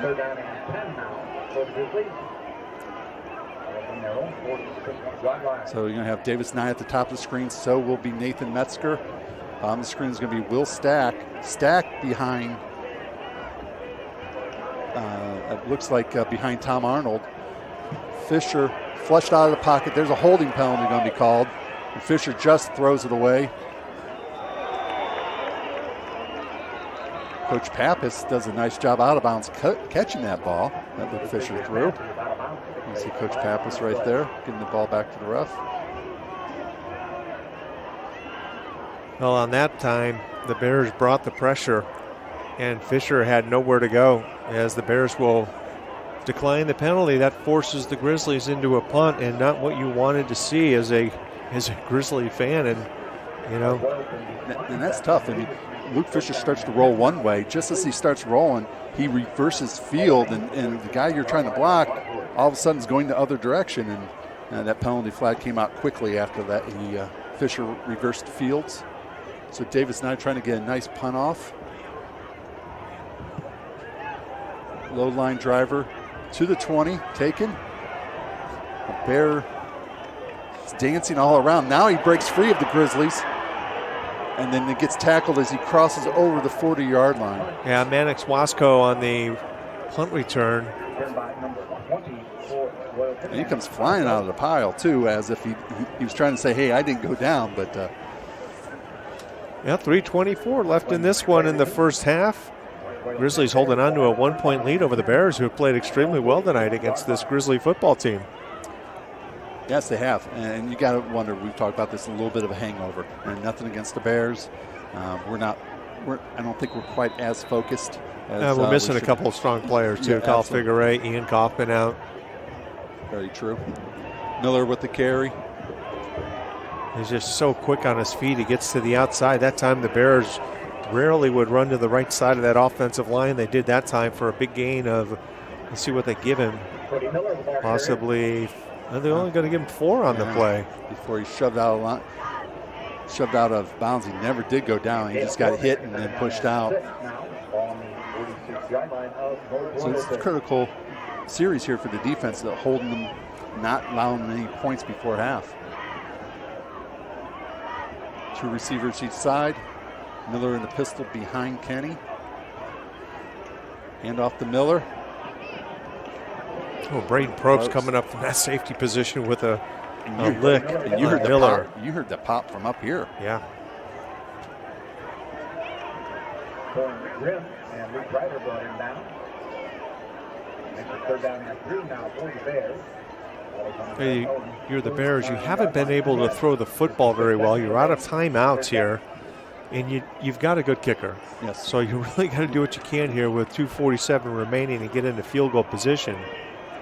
Pappas and Ryder. Ryder in the nose. Number 9. Pappas number 10. Fake to Miller. And nice job. Braden Probst knocking the ball down. Now, Pettit could have been flagged there for a false start or illegal motion, if you will. He turned upfield before the ball was snapped. It's not the Canadian Football League, folks. So Pettit got away with one, but that brings up a 4th down and 3 now for the Bears, and they're going to look to punt this away, and the Grizzlies will look to capitalize. And the Grizzlies are going to put 2 back this time. Will Stack and Davis Nye trying to get a nice return on this. And again, the Grizzly offense could score. We still have 3 timeouts, 2:33 on the clock. Maverick Blackburn up there looking like he's going to blitz. Sam's almost, maybe does get a hand on it. There was a wobbly punt, but it does the job, gets the ball inside the 20-yard line, down at the 18. So the Grizzlies got some work to do here, some yardage to eat up here with 2:22 left in the half. Now they've got all 3 timeouts. Like you said, Deuces Wild on the scoreboard right now for Wadsworth, and I think Brandon Sam, he might have got a piece of that. Yeah. That's twice he's nearly blocked a punt. Yes. Yeah, it was a wobbly, odd-looking kick coming out of there, but it ended up working for the Bears. And so, the Bears are only averaging about 25 yards per punt. So trips to the left. Metzger with the carry, big hole to the outside, picks up the 1st down. Well, I like the effort by Metzger there. He hits the tackle on the right side and then sees the sideline. He knows that he's got to stop the clock and save some timeouts. Well, the chains will move. They did give him the 1st down. Nice job of that offensive line. Yeah, that offensive line once again. Evan Crowley at left tackle, Jared Pasco, John Byers, Teague Hardy, and Aaron Reese. Yeah, Reese and Hardy on that right side opening up the hole for Metzger on that last play. Good enough for a 1st down. Metzger with the carry once again. Hey, not bad. Picks up about 6 yards before brought down by number 10. Looks like number 10 to me. Yep, it was number 10. Luke Koporowski. Now, Tommy Arnold on that previous play with a nice kick-out block. Blitz coming. And off to Metzger, who's tackled for a loss or maybe to the line of scrimmage. We'll see what they give him. Yeah, Christopher Dent, big Christopher Dent, the 235-pound nose tackle on the stop, and he's 235, and Metzger. Yep. Metzger is 5'6". Metzger's 165. Yep. Metzger's a left of Fisher at the moment. Draw to Metzger, and it's taken down quickly. And it looked like they were ready for that. Yeah, that stop was made by Casey Smolinski. I would say the draw ran a little bit better than the last draw we saw earlier in the game, but nonetheless the same. We haven't seen the draw play until tonight. Yeah, I don't recall ever seeing that this season. It is a 4th down and 7, and I believe we're just going to let the play clock run all the way down, and Coach Todd will call a timeout.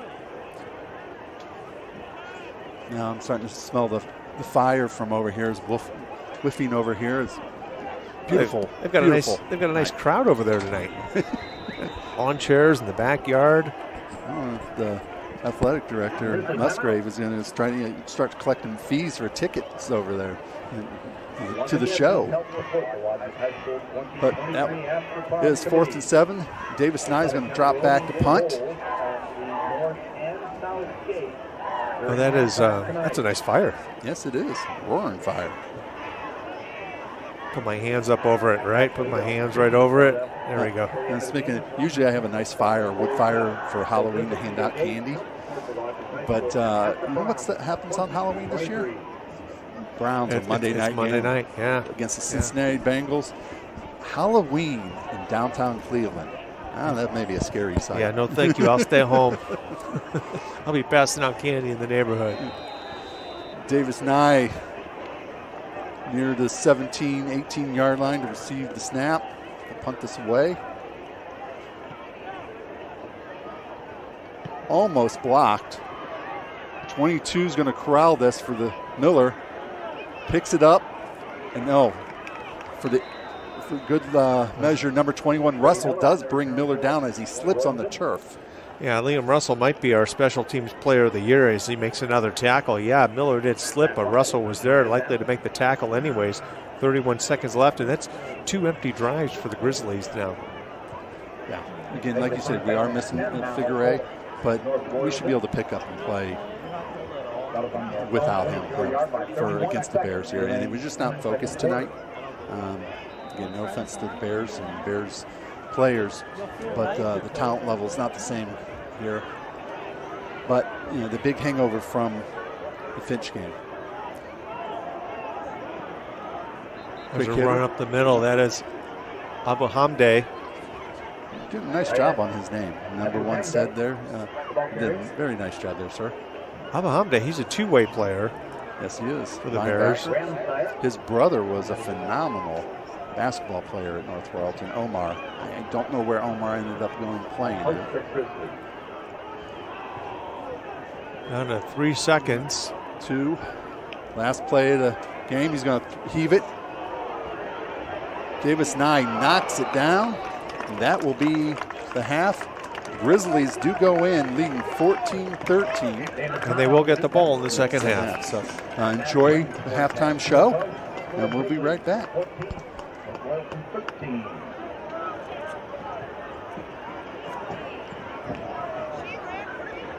One more reminder, help the Wadsworth High School After Prom Committee. They're selling pepperoni rolls at the north and south gate at halftime.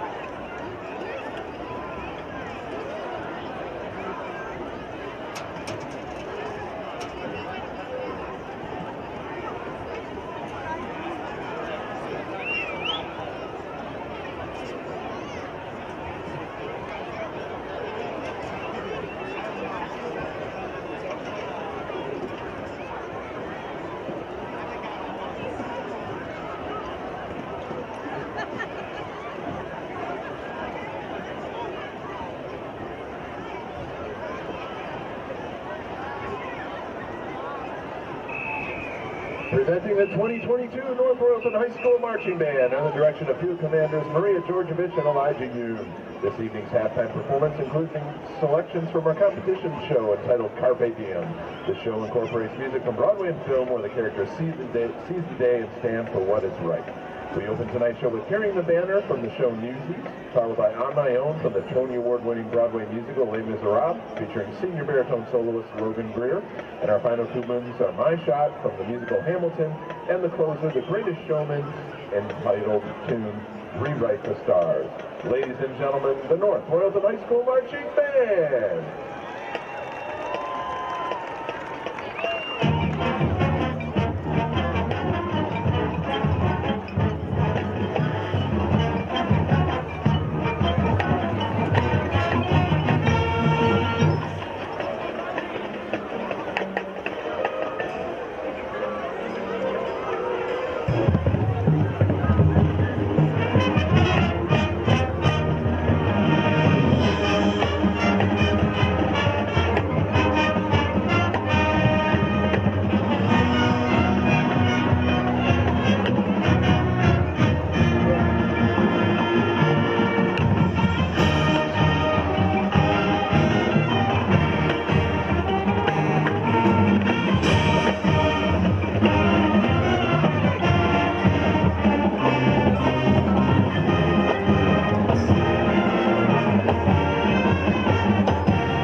Marshall Band competed at the North Band Contest last week and earned Best Trophy for Best Auxiliary, placed first in general effect and third place overall.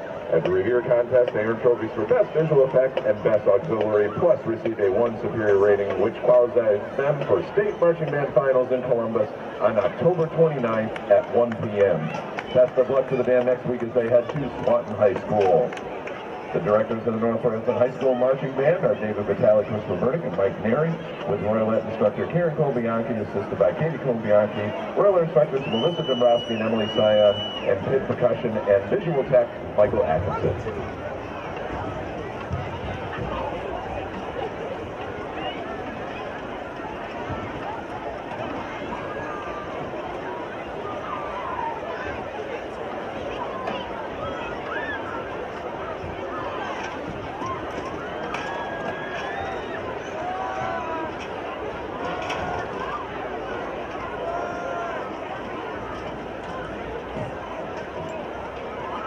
Welcome to the Wadsworth Marching Band Senior Band Show.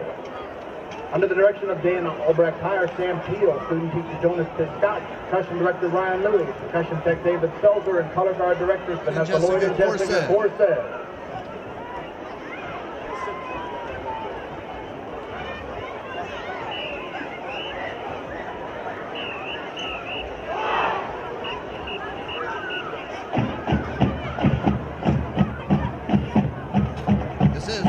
The 2022 Wadsworth High School Marching Band. The band is led by drum majors Ada Wagner, Colin Moore, and Anna Wallace.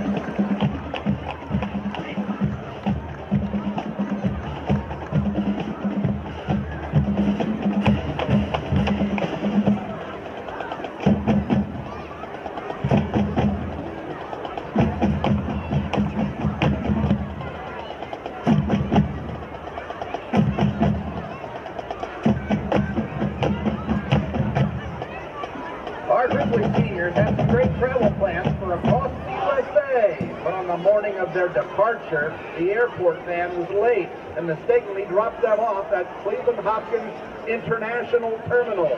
Our first group was headed for Brazil, Indiana to visit Aunt Dana and the twins, Vanessa and Jessica, but mistakenly departed for South America to Brazil.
Group wanted to visit Uncle Sam and Cousin Jonas, who lived in Pompeii, Michigan, but an overworked ticket agent sent them to Italy's Pompeii.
intentions to visit Spain, South Dakota, and Papa Ryan and Cousin David, who luckily was out on parole. But an exhausted travel agent sent them to the country of Spain.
And when in Spain, you run with the bulls, or stay out of their way and watch your step. I mean, think cow pies.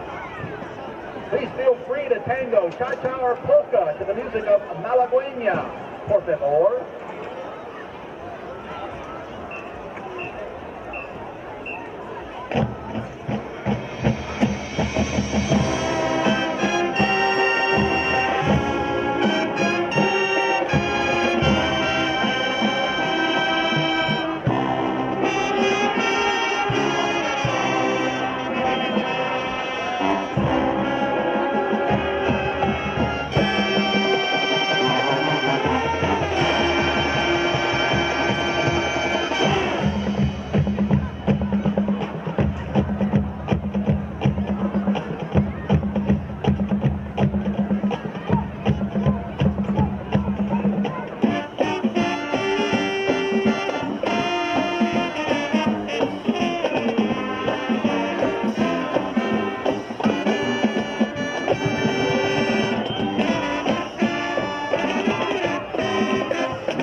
Attend a college workshop at the University of St. Thomas in Minnesota.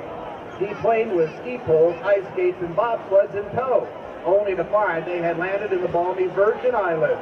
Diamond, welcome to St. Thomas.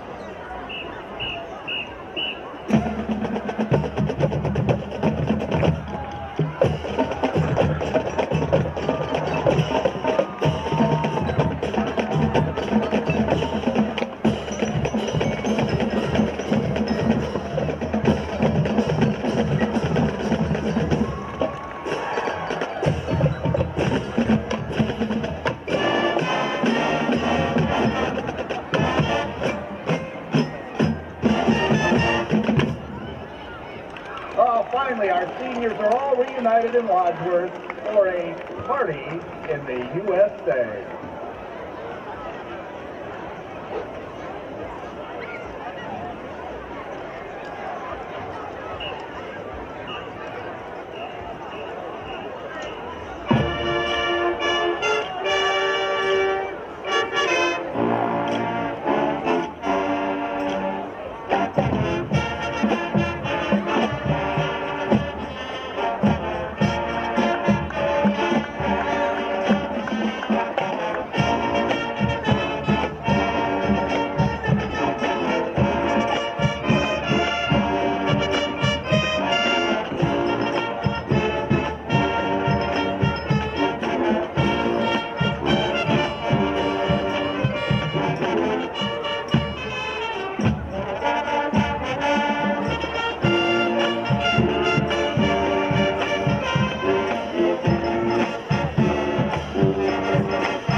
Marching Band halftime show.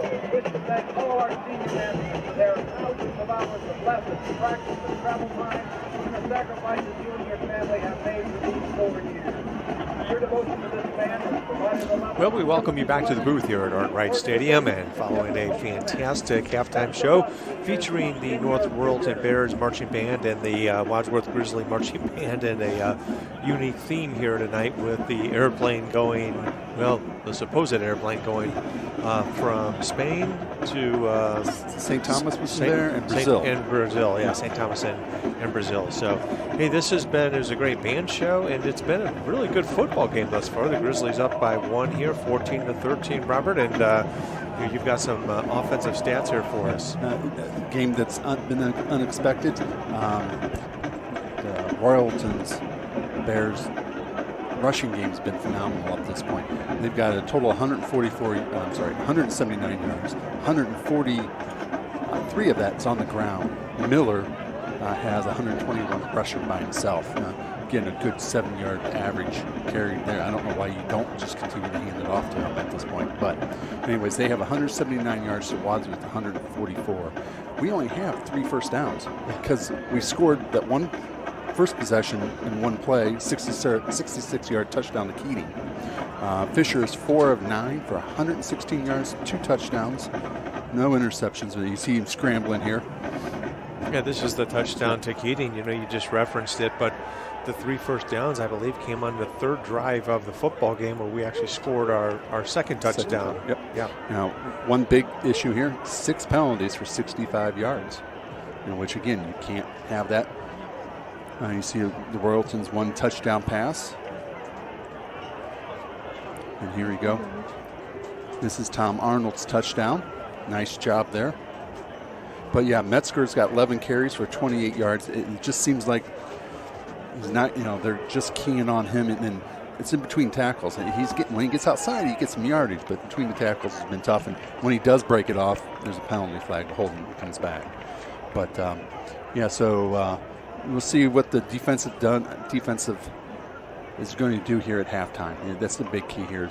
Something's got to change, and they did. They started slowing down Miller in the second quarter, but something was odd. That one possession, they didn't even try to run it, which is right. Why would you not continue to run it at that point? But no.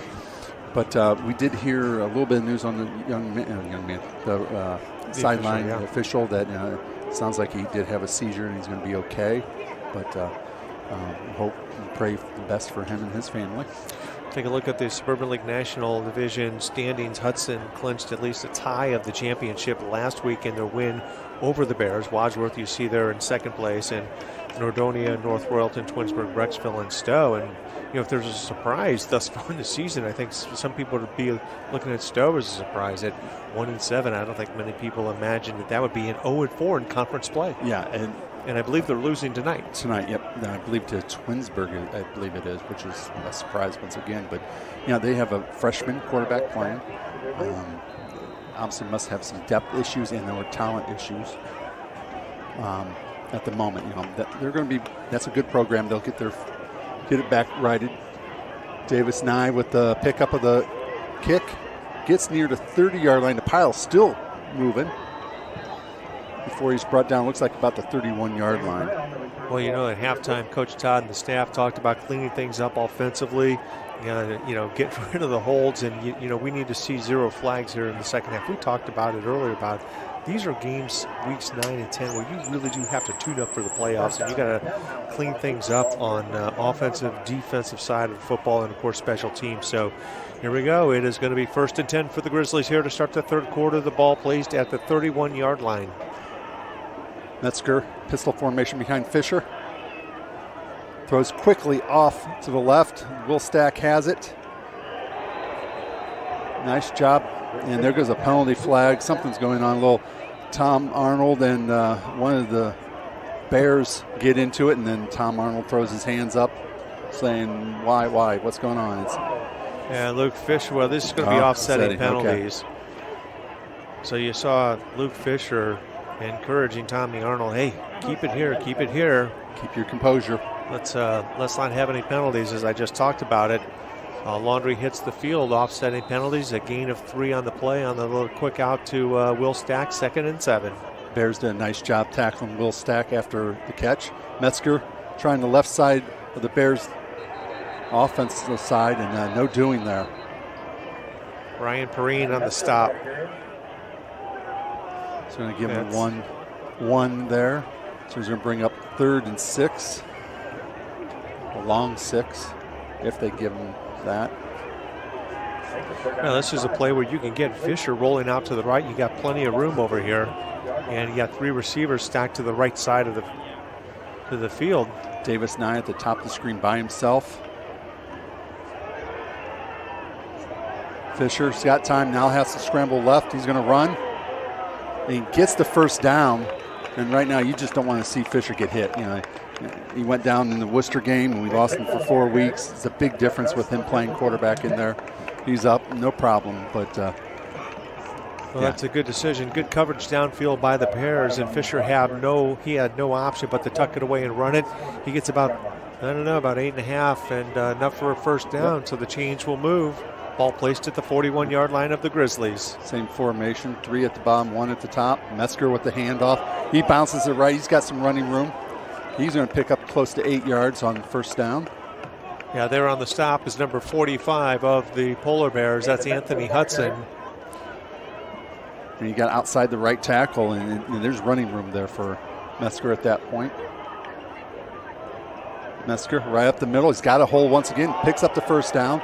He had 1 Bear to yet to beat, and number 12 does bring him down, saves the touchdown probably. Well, the difference that I've seen on these first couple of runs from Mr. Metzger compared to the first half is he's actually showing a little bit more patience as he's waiting for those blocks to set up, and the big offensive lineman on the right side, Aaron Reese, doing a nice job of that defensive tackle, opening up the lanes.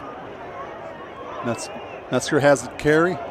There goes the penalty flag. They got Arnold with a hold. And this time, as we were complaining about them not seeing the holding penalty against us and Cohen Grimm, they catch Arnold on the end there for the penalty flag holding.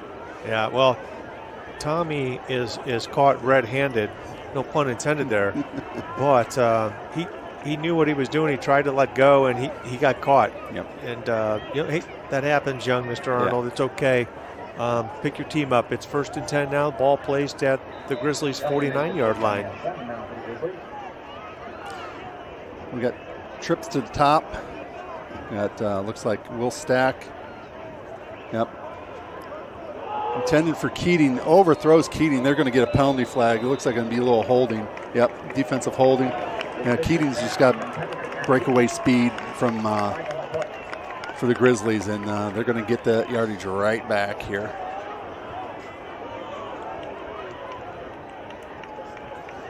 Yeah, I wouldn't want to be covering them man-on-man either. Well, that's available all night long. If you can read and see where the safety is, if he's cheating over the top to the side of Keating, chances are obviously he's going to be in zone coverage and help out. But in that particular case, it was one-on-one. Yep. And it looked like it was overthrown, but it wasn't. Probably the hold. He had probably a good 2-3 yard step on him, and then the holding penalty. Fisher's got time, throws. Davis Nye, intended for Davis Nye, in and out of his hands. Davis Nye has slid down to try to corral that low throw in, and it's incomplete. Maiozzi on the coverage for the Bears. 2nd down and 10 now. Well, Luke Fisher doing a nice job. He's checking down. He's looking for Keating first, and Keating wasn't open. Then he goes down to his other options. Fisher keeps it. He picks up the first down. Nice job. Now you see that's something that Mr. Fisher and company and the coaches have been working on with Luke. That was a nice read run option. Yeah, he waited really a long time before he pulled it out of Metzger's belly. Yeah. Decided to keep it. He was reading that defensive end. Defensive end crashed down. Metzger has it this time. He has a hole. He's going to pick up good 8 yards again. Again, good patience by Metzger, letting that hole open up before he just burst right through it. Big gain on first down. That brings up about 2nd down and 2. Quickly back to the line of scrimmage. Fisher either turned the wrong way or Metzger did. Metzger went left. Fisher turned right. No loss on the play. It looks like it's going to be marked at the, they are going to mark it with a 1-yard loss. It's going to bring up 3rd and 2, 3rd and 3. Metzger gets it this time. He does get through the hole, maybe picks up 2. He's going to bring up 4th and probably 1, a long 1. And I think you're going to be going for it here. Nathan Metzger, the ball carrier. This would be a great time for a Will Stack jet sweep. Well, it's been a heavy dose of Metzger and Fisher to start out this drive. And, you know, Stack is in the slot on the left side. Yep. Keating at the bottom of the screen. Davis Nye at the top. Well, you got one-on-one coverage out there with Davis Nye. And Keating's one-on-one too. So the middle's wide open. Metzger with the carry. He has the first down. Tackled near the 10-yard line. Connor Brainac on the stop for the Bears. Chains move.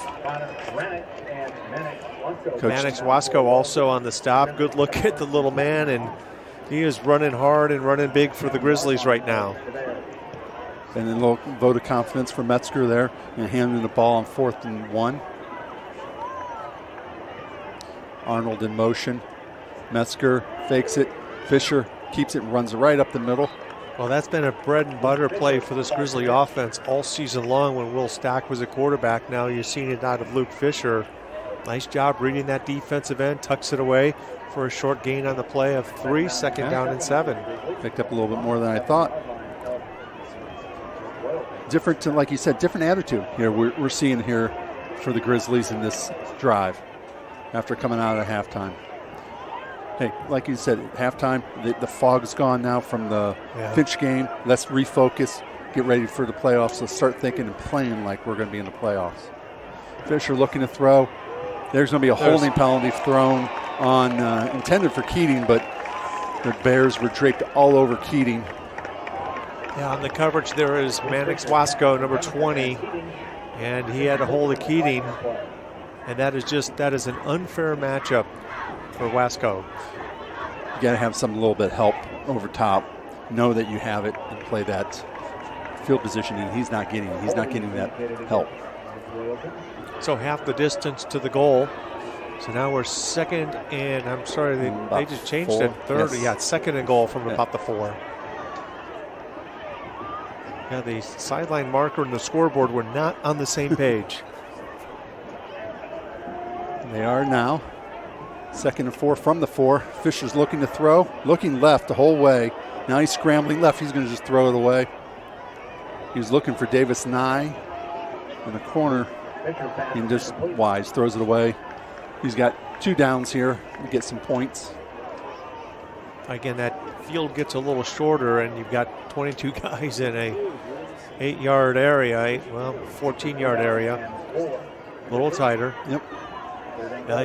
You're looking at Davis Nye one-on-one at the top of the screen. No one else up there helping the Bears cover Davis Nye. There's the fake jet sweep. Metzger right up the middle and scores his 2nd touchdown of the season. Touchdown, Grizzlies. Well, a nice play call because the linebackers have to be cognizant of Will Stack on the jet sweep. So does the defensive end on the Clay side. They stay home, and nice job by Fisher. And you see the linebacker roll out. Yeah, the linebacker flows with Will Stack. Number 28, Baugh, for the Bears, goes with Will Stack and opens up that hole. The offensive line doing a nice job. There we go. Extra points up. The Grizzlies lead 21-13.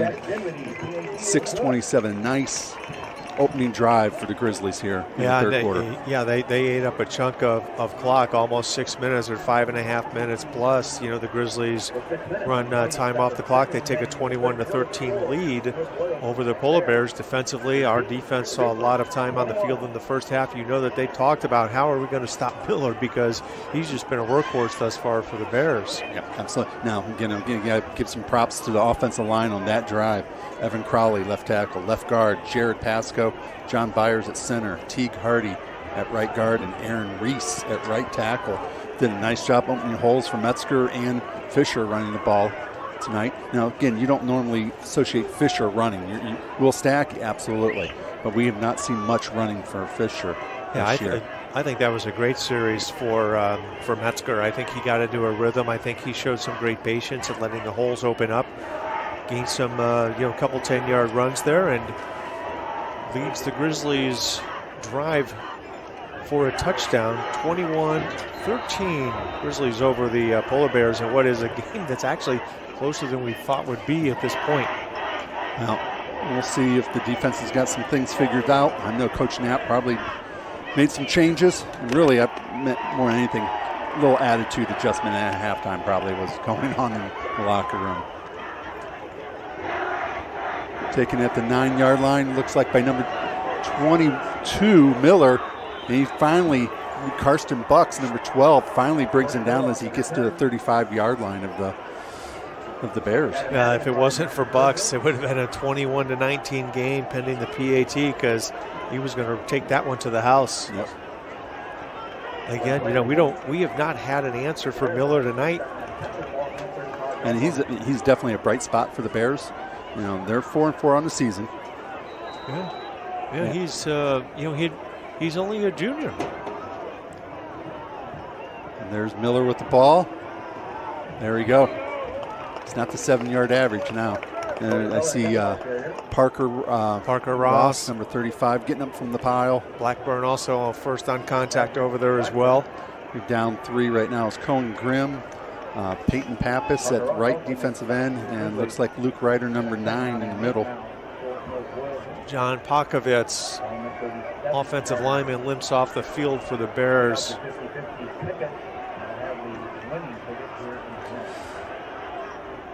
Two receivers at the top, one at the bottom, Miller behind. Miller with the carry. He piles forward for another 2-3 yards, going to bring up 3rd down and 5. Defensively, I'll take that, a 3rd and 5, and you've got Miller running the football, considering he's at 125 yards in the first half? First half. Now, I will say he had 112 after the first quarter, just getting into the first quarter. So the Grizzly defense did tighten down on him. Some of the play calling for the Bears, we question why would you not be giving it to him, but Kenny's looking to throw, looking off to his right, caught for a 1st down, tackled immediately by Lemp, but after the Bears gain the 1st down, chains will move. That was Paul Kalevakis on the reception for the Bears.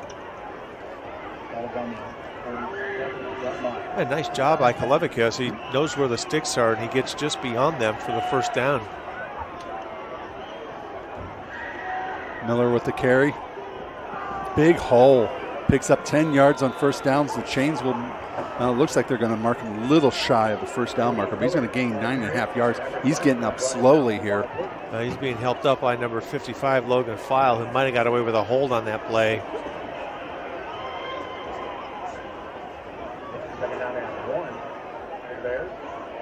Logan File, that right side guard, looked like he might have held one of our defensive linemen, but nonetheless, it is a big gain for the Bears. 2nd down and 1 now. The ball at the 44-yard line of the Grizzlies.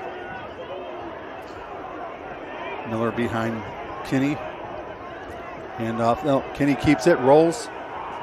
And nicely done by, look at Madigan. Well, they're going to call Madigan for pass interference, and I think that's a no call. I think he does have his hand slightly on the hip. We'll see if he touches him before the ball gets there. But, that actually looks like a clean play by Madigan. Play action, and Kenny rolling to his right. And we don't see the last couple steps before that. What we see is a great play. It may have been something, his hand's definitely on the back of his jersey. His hand's on his back, and it might have been enough to force the receiver down.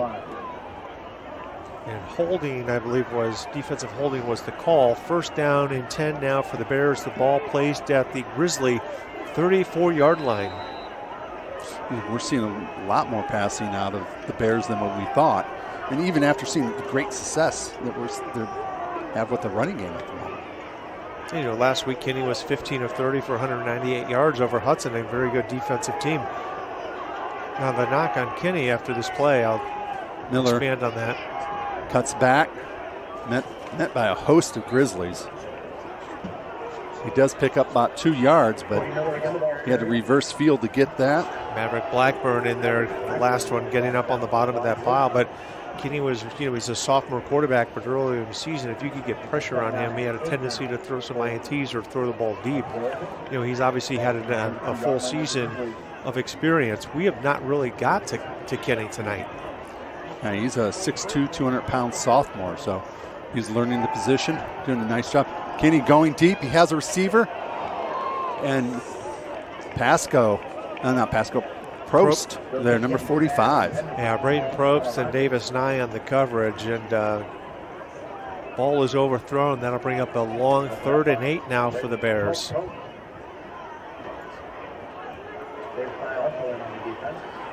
It looked like Probst may have had a chance of having the interception there. I think the Bears receiver ended up having to play defender. So big 3rd and 8 for the Bears. Yeah, he's almost hauled it in. 3rd down and 8. 2 backs in the back. The Miller motions out. Caught, not enough for the first down. Boy, if they're going to give him that, wow, that was a generous spot. It was going to be very close to the first down marker. Abahamde on the reception for the Bears. They're going to call it 4th down in inches, and I would have to think you'd be handing this off to Miller. Well, Crowley and Reese will come in that defensive line along with Cohen Grimm. And I believe North Royalton, we got a timeout on the field. I think the Bears may have called timeout. Yeah, and I don't think he even crossed. I'm not sure he crossed the 25-yard line. Well, you're thinking a very generous spot on that play, and they're going to measure it. But why we got a timeout here. Last week's player of the game, who ended up getting I'm jealous, I'm going to have to go find him, is a gift card to Loche at the Strand. Was Evan Crawley was the player of the week last week for his blocking job he did against their big defensive end there. Yeah, it was Brian Robinson. Yep. Yeah, Brian Robinson. Yeah, we talked about it all game long, and last week how Evan Crowley did such a great job. But I've got news for you. That gift card that he got, it's gone. It's spent. I didn't get any of that. I'm sure. I'm sure it's all spent, my friend. I'll buy a gift card. Okay, no problem. 4th down and inches. Yep, fourth and inches. And it's quarterback sneak. He's going to get it. He's got enough push forward to get that. Bears will continue on offense. So right now we got Nerdonia all over Brecksville, 45-7. Stowe is still losing to Twinsburg, 12-6, and Hudson 28-13 over Brunswick, and they're going to win the Suburban League National Division outright. Well deserved. Hudson played us well.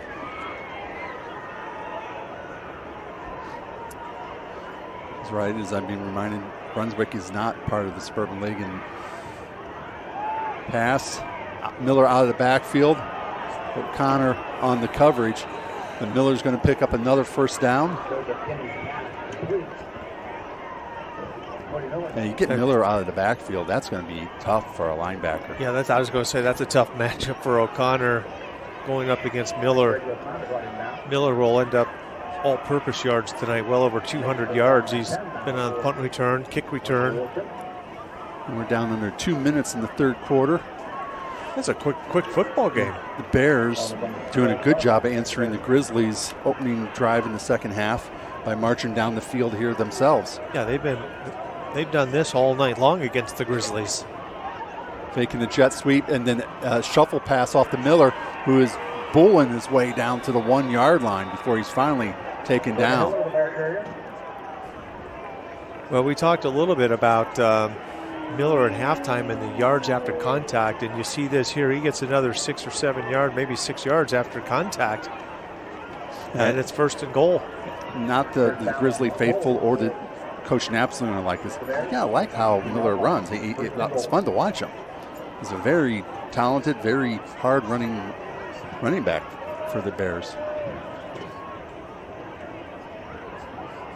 Yeah, he's 175, but he's playing like 225, like Mr. Bernard just suggested, like Nick Chubbish. Yeah, I don't know if he can squat as much as Nick Chubb can. Well, I'll tell you what, he's running hard tonight, Yes, and he's having himself a football game here at Arkwright Stadium. Yes, he is. Now you got to wonder, will the Bears go for 2 here? Yes, I would have to think they do. It looks like the extra point team is not out there.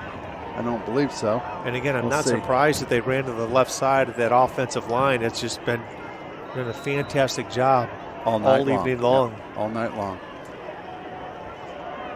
So Kenny checks back into the huddle. They are going to go for 2. That's a big 2-point conversion here for the Bears and a big defensive stop for the Grizzlies if they can make it happen. Pitch out to Miller, stretching it out. Miller's knocked out of bounds, denied the 2.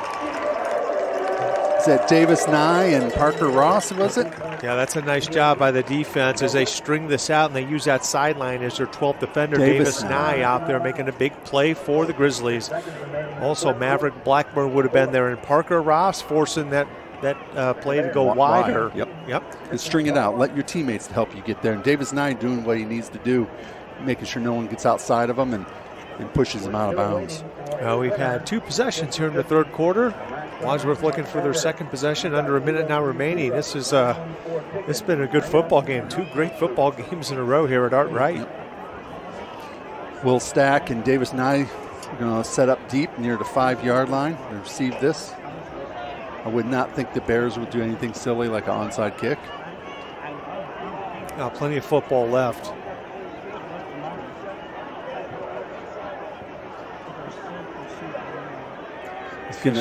The official's got to give the young man the football to kick it away. It's getting a little chilly. Well, it's got to be down near the 48, 49 degree mark right now. A little chilly. Oh, it's perfect football weather. Perfect football weather if you're playing, absolutely. A number of folks here with their winter caps on. It is getting chilly outside. Little squib kick. And Metzger stumbling, catches it, and obviously he was on his bottom, so that's where the Grizzlies offense will take over at about the 22-23 yard line. Boy, if he could have kept his feet, he would have gained some yardage off the edge there, but that's fine. Let's see if he can pick up some running the ball. With 56 seconds left in the third quarter, Grizzlies still lead 21-19. You know, Coach Todd looking there at the screen, you know, he could realize a win today and next week, and the first playoff win, his 50th victory here. Metzger with the carry this season. A good gain on first down for the Grizzlies, and Metzger gain of 4, second down and 6.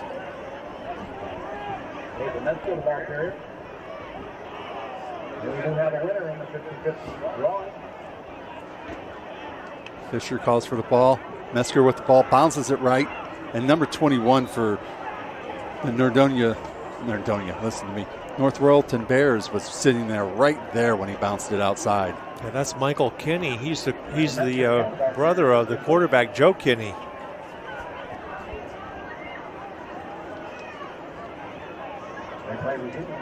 That will be the last play of the third quarter, so we're into the fourth. Grizzlies are leading 21-19.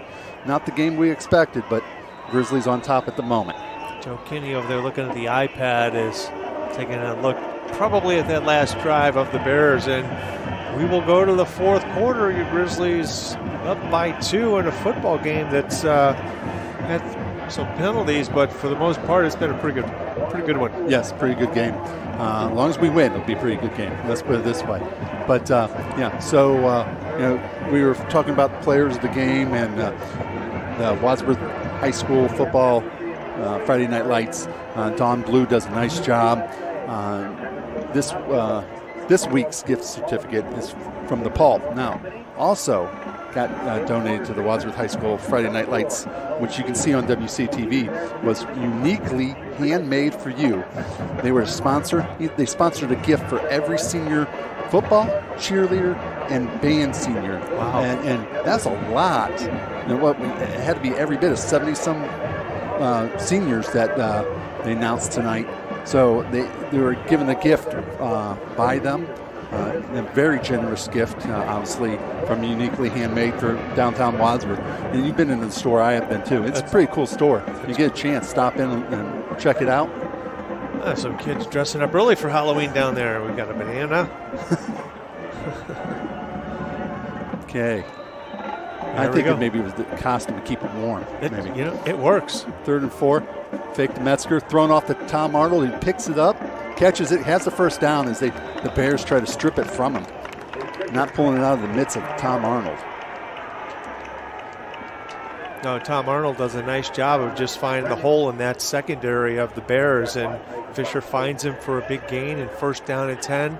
Ball placed at the 39-yard line of the Bears.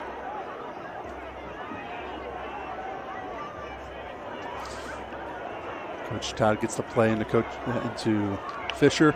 Fisher calls it. Metzger has it. Has the sidestep one Bear. Now he's got some running room. He picks up a good 15 yards on 1st down. I really like that run by Metzger. Yeah, he's got that little sidestep there once he gets the handoff and he gets free and gets around to the left side. And what that reminded me of is when he was last season, at the end of last season, he started to pick things up and got into a running rhythm. Looks like, I think it's Pasco is coming out. I can't see it's Pasco, or it looks like maybe, can't quite tell who came out on the offensive line. 56 Reese. Reese is out. He limped out wide open. Keating does a good job. Nope. They're going to call it out of bounds. Keating trying to get his feet in bounds. He was uncovered. They forgot to cover Aaron Keating. Someone forgot about the first play for the Grizzlies offense somehow. Why would you not cover number 13? Yeah, well, fortunately, the Bears catch a break, or else that's 6 points. You'll see Keating's wide open. Nobody around him. And he's got to leap up for the ball. Ball's thrown a little high, and he's out of bounds. I see Aaron Reese is up moving. Looks like moving just a little bit of a limp. He tells the young man, get out of my way. And Mr. Reese wants back in the football game. Looks like he banged up his knee maybe. Fisher keeps it. Lowers his shoulder and runs over a Bear. Number 12 says, what just hit me? Now, Fisher says, welcome to Art Wright, Connor Vranick. 1st down for the Grizzlies. Well, that was the fake jet sweep. And again, you've got to flow towards Will Stack. He's going opposite direction of the play. And nice read there by Luke Fisher. 1st and 10, the Grizzlies driving. Metzger with the carry. Stutter step. Pops through the hole. He's going to pick up a good 7-8 yards. Now he's on a roll now. Metzger, that offensive line, doing a great job, just giving him a little bit of a crease, and he gives a shoulder shake. Getting a little stronger, getting a little, like a lot of good running backs, it takes a while to get in rhythm, and they get stronger as the game goes.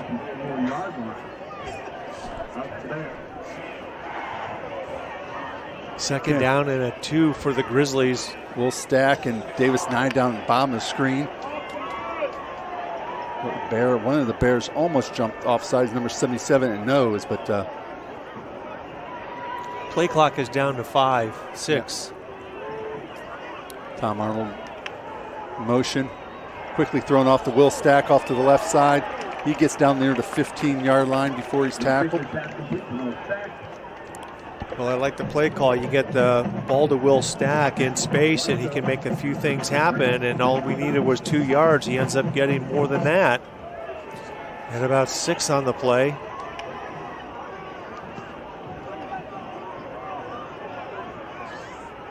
Aaron Reese is on the sideline, ready to go in. He's next to Coach. Hey, Coach, put me back in, But no.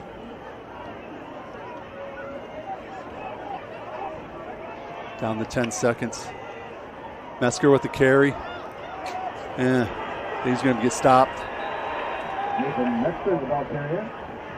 Abahambe on the stop for the Bears. Metzger, Abahambe, he's 6'2", 220. He towered over Nathan.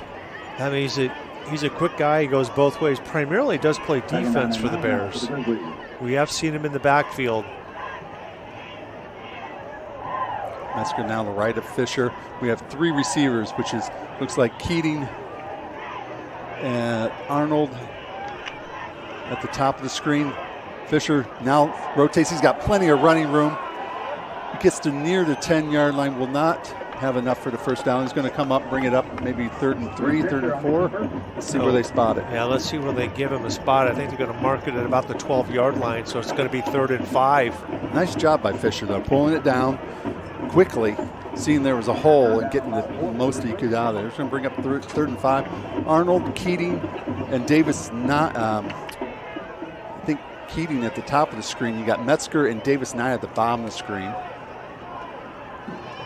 3rd and 5. 2 down territory for the Grizzlies offense. Fisher looking left. Now he's got to throw it into the end zone. And is this intercepted? Yes, it is. Intercepted. Yeah, Fisher had to get rid of it. He was going to get sacked, and he tried to put it up. So was that Will Stack to make a play on it. I think Davis Nye was the intended receiver. Was it Will Stack? It was Stack. And he's thrown off his back foot, and Stack tries to become the defensive back, and it's intercepted there by Connor Vranac. Yep. Vranac with a little bit of self-redemption after getting plastered to the turf here on the Luke Fisher run a few plays earlier, but it ends up at a 1st and 10 now for the Bears at their own 20-yard line. He'll take that trade every time. Yeah, I'll tell you what. And get an INT later on, stopping the Grizzly offense. Well, this is a big drive for the Bears.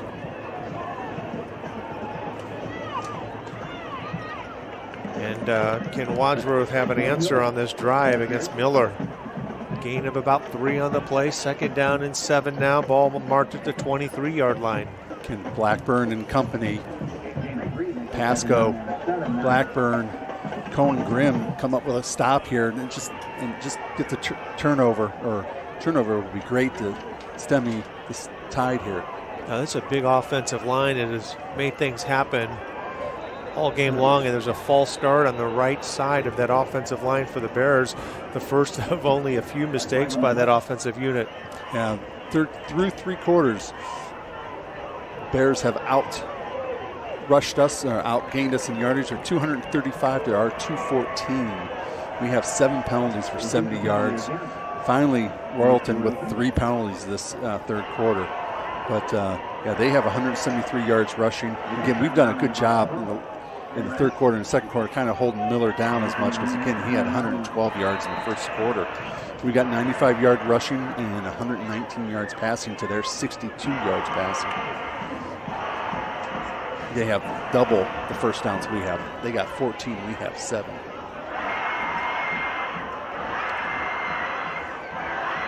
Hand off the jet sweep to number 1. He's going to throw it. Miller catches it, and Lemp was all over him when he caught it. Miller getting up slow once again. Well, let's have a hum day on the jet sweep, and he's going to find Miller. And there was a hold on the play. I felt there might have been one there by number 10, but no flag, and Lemp on the tackle brings up 3rd down and 3 now. Big down for this Grizzly defense. This is the money down, Robert. Yes, it is. You're going to see the offensive line for the Bears.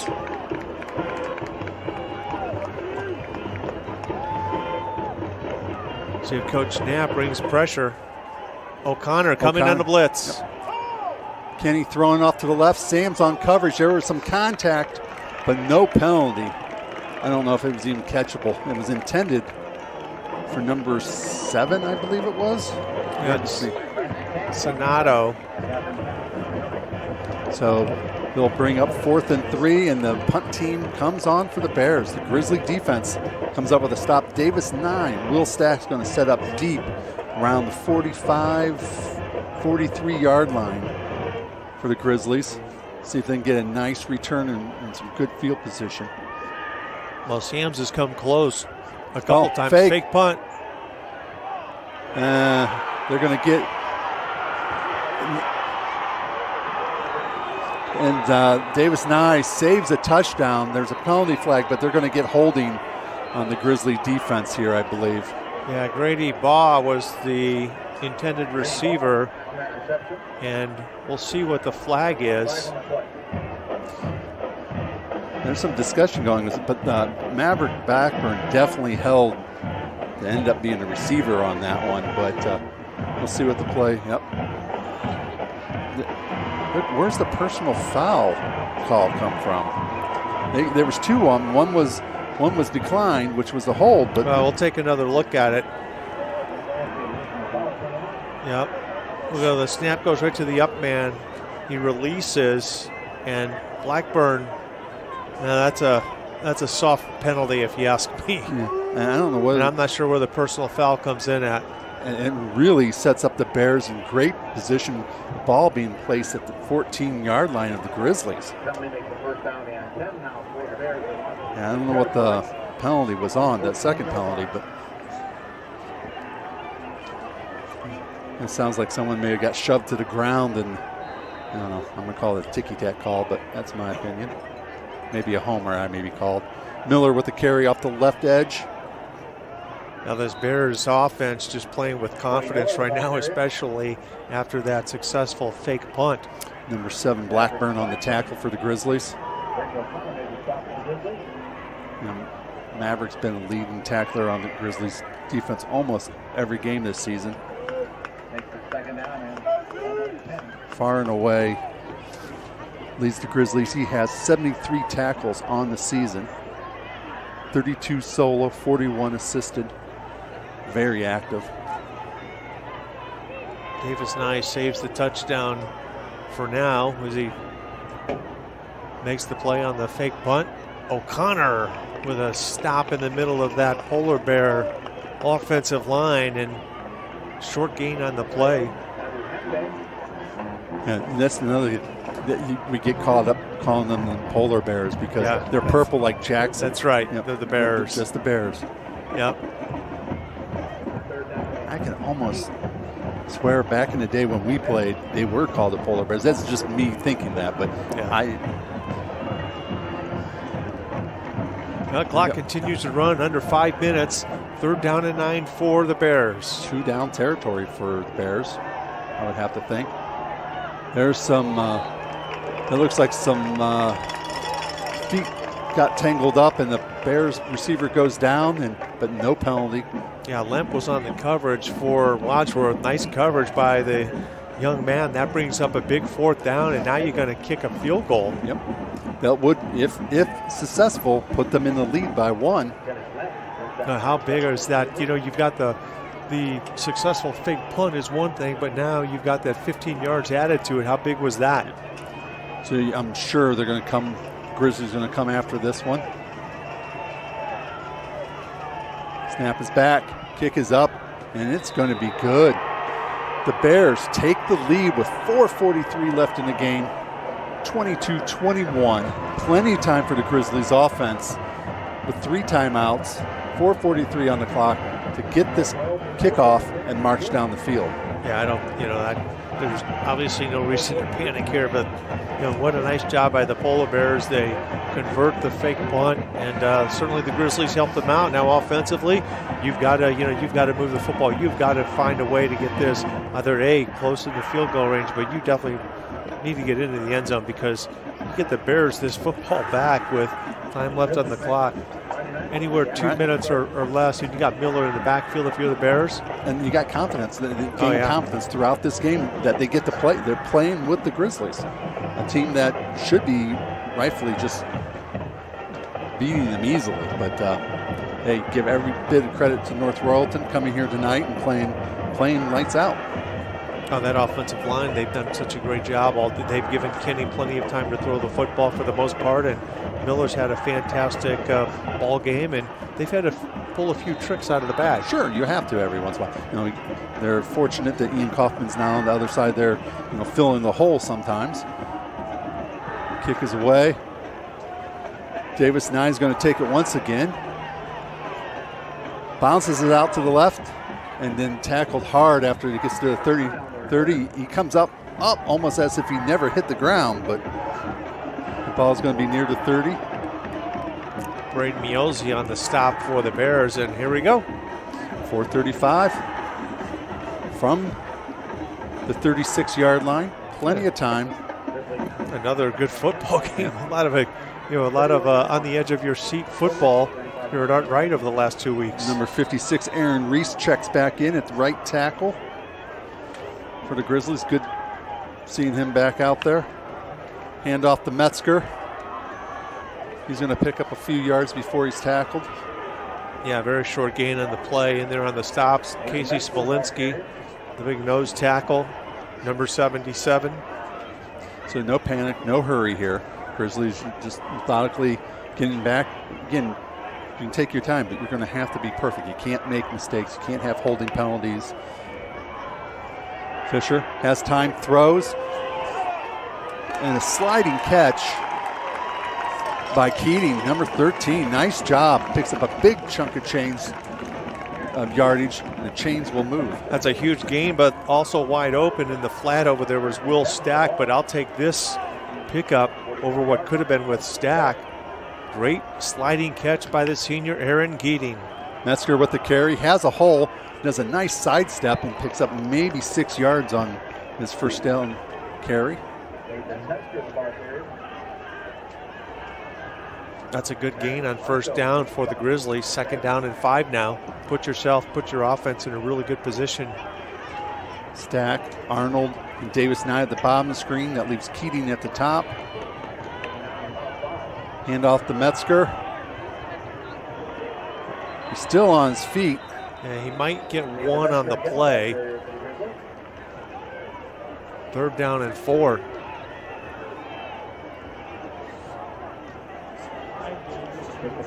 What's worked well is Fisher running too. I mean, it's every time he's had to run, it's been there for Fisher tonight.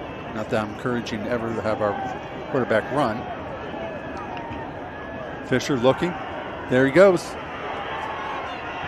Throws deep, wide open, overthrows Keating, who's wide open. I don't know if he could have caught that. It would have been out of bounds, but if Fisher starts taking off running, then sees Keating uncovered, but that brings up a huge 4th and 4.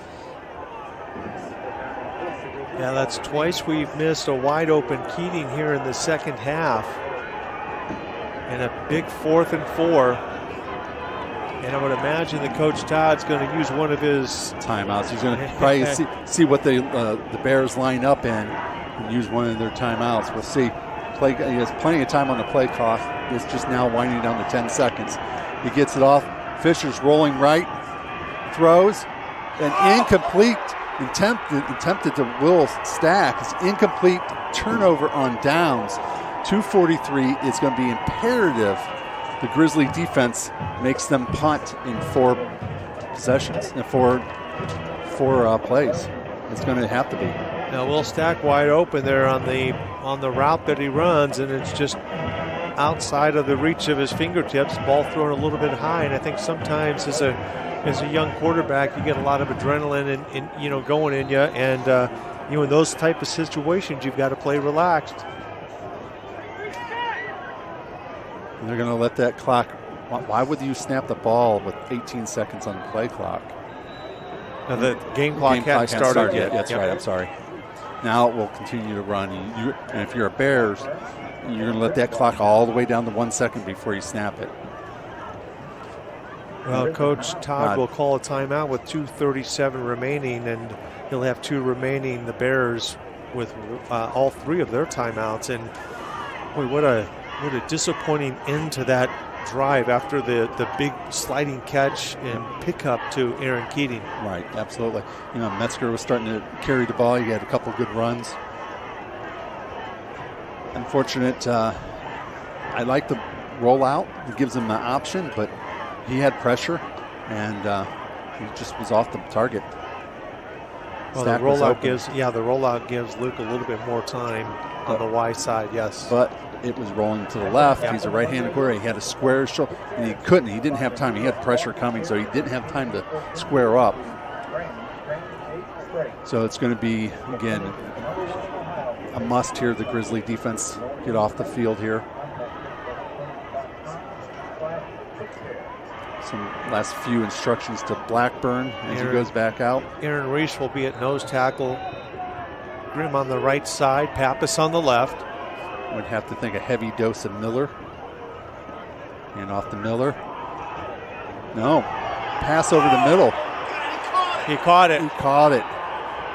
Wow. What a play by the play. big tight end, number 89, Logan Pettit. So picks up a first down. Great coverage on the play by the Grizzlies, but Pettit able to juggle that football and haul it in for a first down. That is a tough one for the Grizzly D. A gutsy call. I mean, that's Madigan on the coverage, and I got to tell you, Pettit, I mean, Madigan, that's just a tough assignment. Yeah. He's a big Pettit tight is end. 6'1", 245. Clock under 2 minutes. Now going to be a enemy. Miller thrown back. O'Connor on the stop as well. And we'll call a timeout. So 1:51 left in the game. Grizzlies down to one timeout left. You know, if you're the I'm sorry, I keep saying that, but if you're the Bears, what you're reminding your team right now is, listen, you're covering that football with both hands, both arms. You're not going to turn the football over at this point. You know, and if you're going to continue to run the ball, I'm surprised that the Bears did pass. Gutsy call. Yeah, gutsy call. Gutsy call. Great call, actually. Caught everybody off guard. Madigan did a nice job just being there, and Pettit did a phenomenal job just corralling that, bringing that in. Yeah, Kenny got the ball there to him, and Pettit able to haul it in. The coverage was great, but just a tough assignment for the young freshman Gavin Madigan against the senior Logan Pettit. And I think everybody thought Miller was going to get that ball. Second down and 9.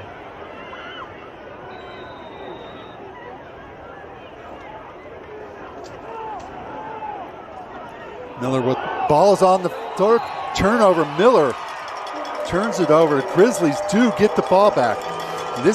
Well, Miller's not happy with himself as he smacks his helmet. We just talked about it, how important it is for the Bears to cover that football, and the Grizzly D creates a turnover. One timeout, 1:46 left on the clock, and the ball at the 41-yard line of the Grizzlies. And it's Grimm creates the fumble. Cohen Grimm, the Grim Reaper, gets in there and strips the ball away. Take a good look. He's got his left hand in there, and you see the arm come out, and the ball comes out. Great play by Cohen Grimm. Fisher looking to throw. He's got time. This is going to be a screen. Metzger catches it out of the backfield, and he's corralled as he crosses the 40-yard line, the line of scrimmage. And the Bears do a nice job with that. Anthony Hudson in a big open field tackle for the Bears. Short gain on the play. They might actually no gain on the play. 2nd and 10. Fisher looking deep, throws, caught. Davis Nye does a phenomenal job keeping his feet in bounds. I got to tell you, you look towards the Wadsworth sideline, and Coach Todd points to Davis Nye. And I don't know if Luke Fisher caught Coach Todd out of the corner of his eye, but he found Davis. Yeah, did a nice job. Minute 20, clock stops because he got out of bounds. Now, this is the 18th meeting all time between North Royalton. North Royalton only has 2 wins out of that 17 meetings. Fisher dropping back, pressure, and intercepted. That'll do it. Fisher gets lit up as he throws it, and that is probably going to be it for the game. Intercepted. Yeah, intercepted was making the play Connor Vranek. Wow. And the Bears sideline celebrates in what is an upset at Hartbright Stadium. A big upset. My goodness. It's going to be the possibly third win all time for the Royalton against the Grizzlies. Yeah, in 18 meetings. Yeah, this game really comes down to one, we had a number of penalties, but 2, we turned the ball over. Yeah. And we had a number of missed opportunities. Second INT on the night for Connor. It's just a safety blitz, and Luke Fisher just drilled into the turf. Pass intended for Davis Nye. Yeah. Connor Ranny was the same defensive back that picked off Fisher a couple minutes ago in the end zone. Yeah, so Vranek with 2 INTs, and boy, this one hurts because you get the turnover with just around 2 minutes left in the football game. Yeah. and you've got to go about 35 yards to get in position for a field goal. And they sent a blitz, and the blitz was there. It was on Fisher. Fisher had to get rid of it. Yeah, and he got hit hard. And well, the Bears hadn't blitzed much all night long, and there they bring a safety blitz, knowing that Wadsworth has got to throw the football. Yeah, this is a tough one to swallow. You can say what you want about a hangover from the Finch game, but hey, North Royalton Bears come in here tonight, and they're going to walk away with a possible victory here. Timeout. Looks like the last timeout called by the Grizzlies.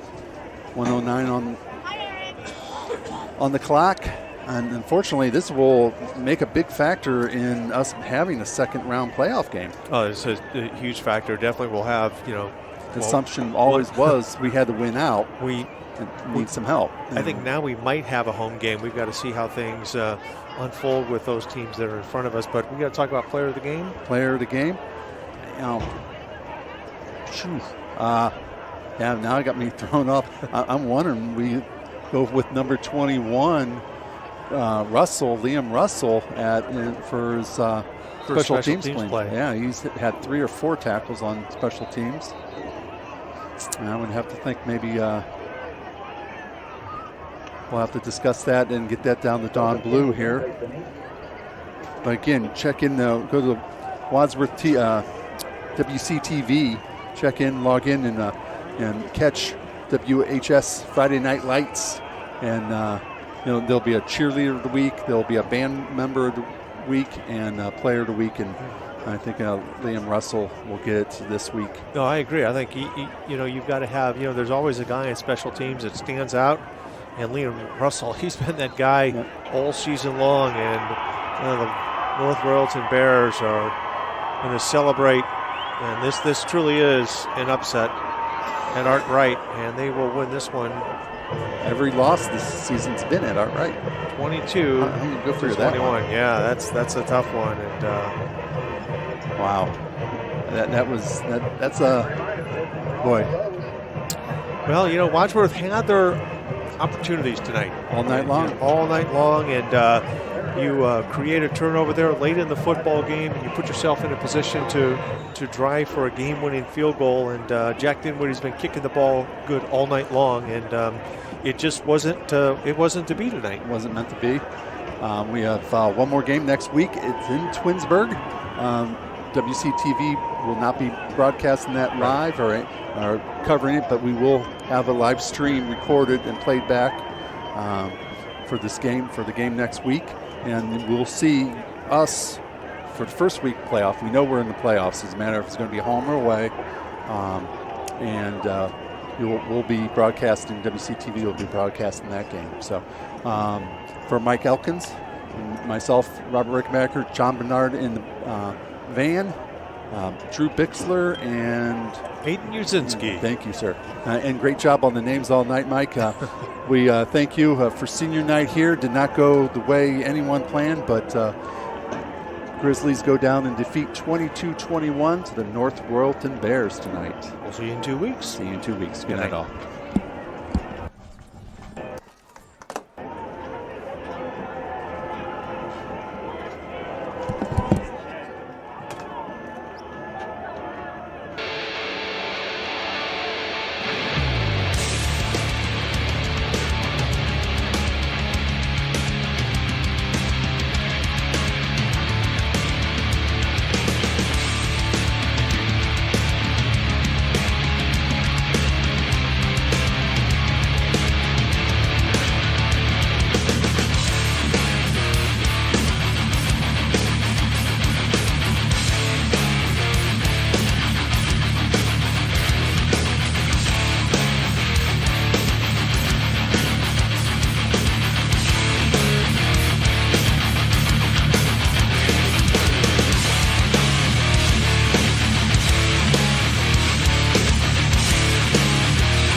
You are watching WCTV, Wadsworth Community Television.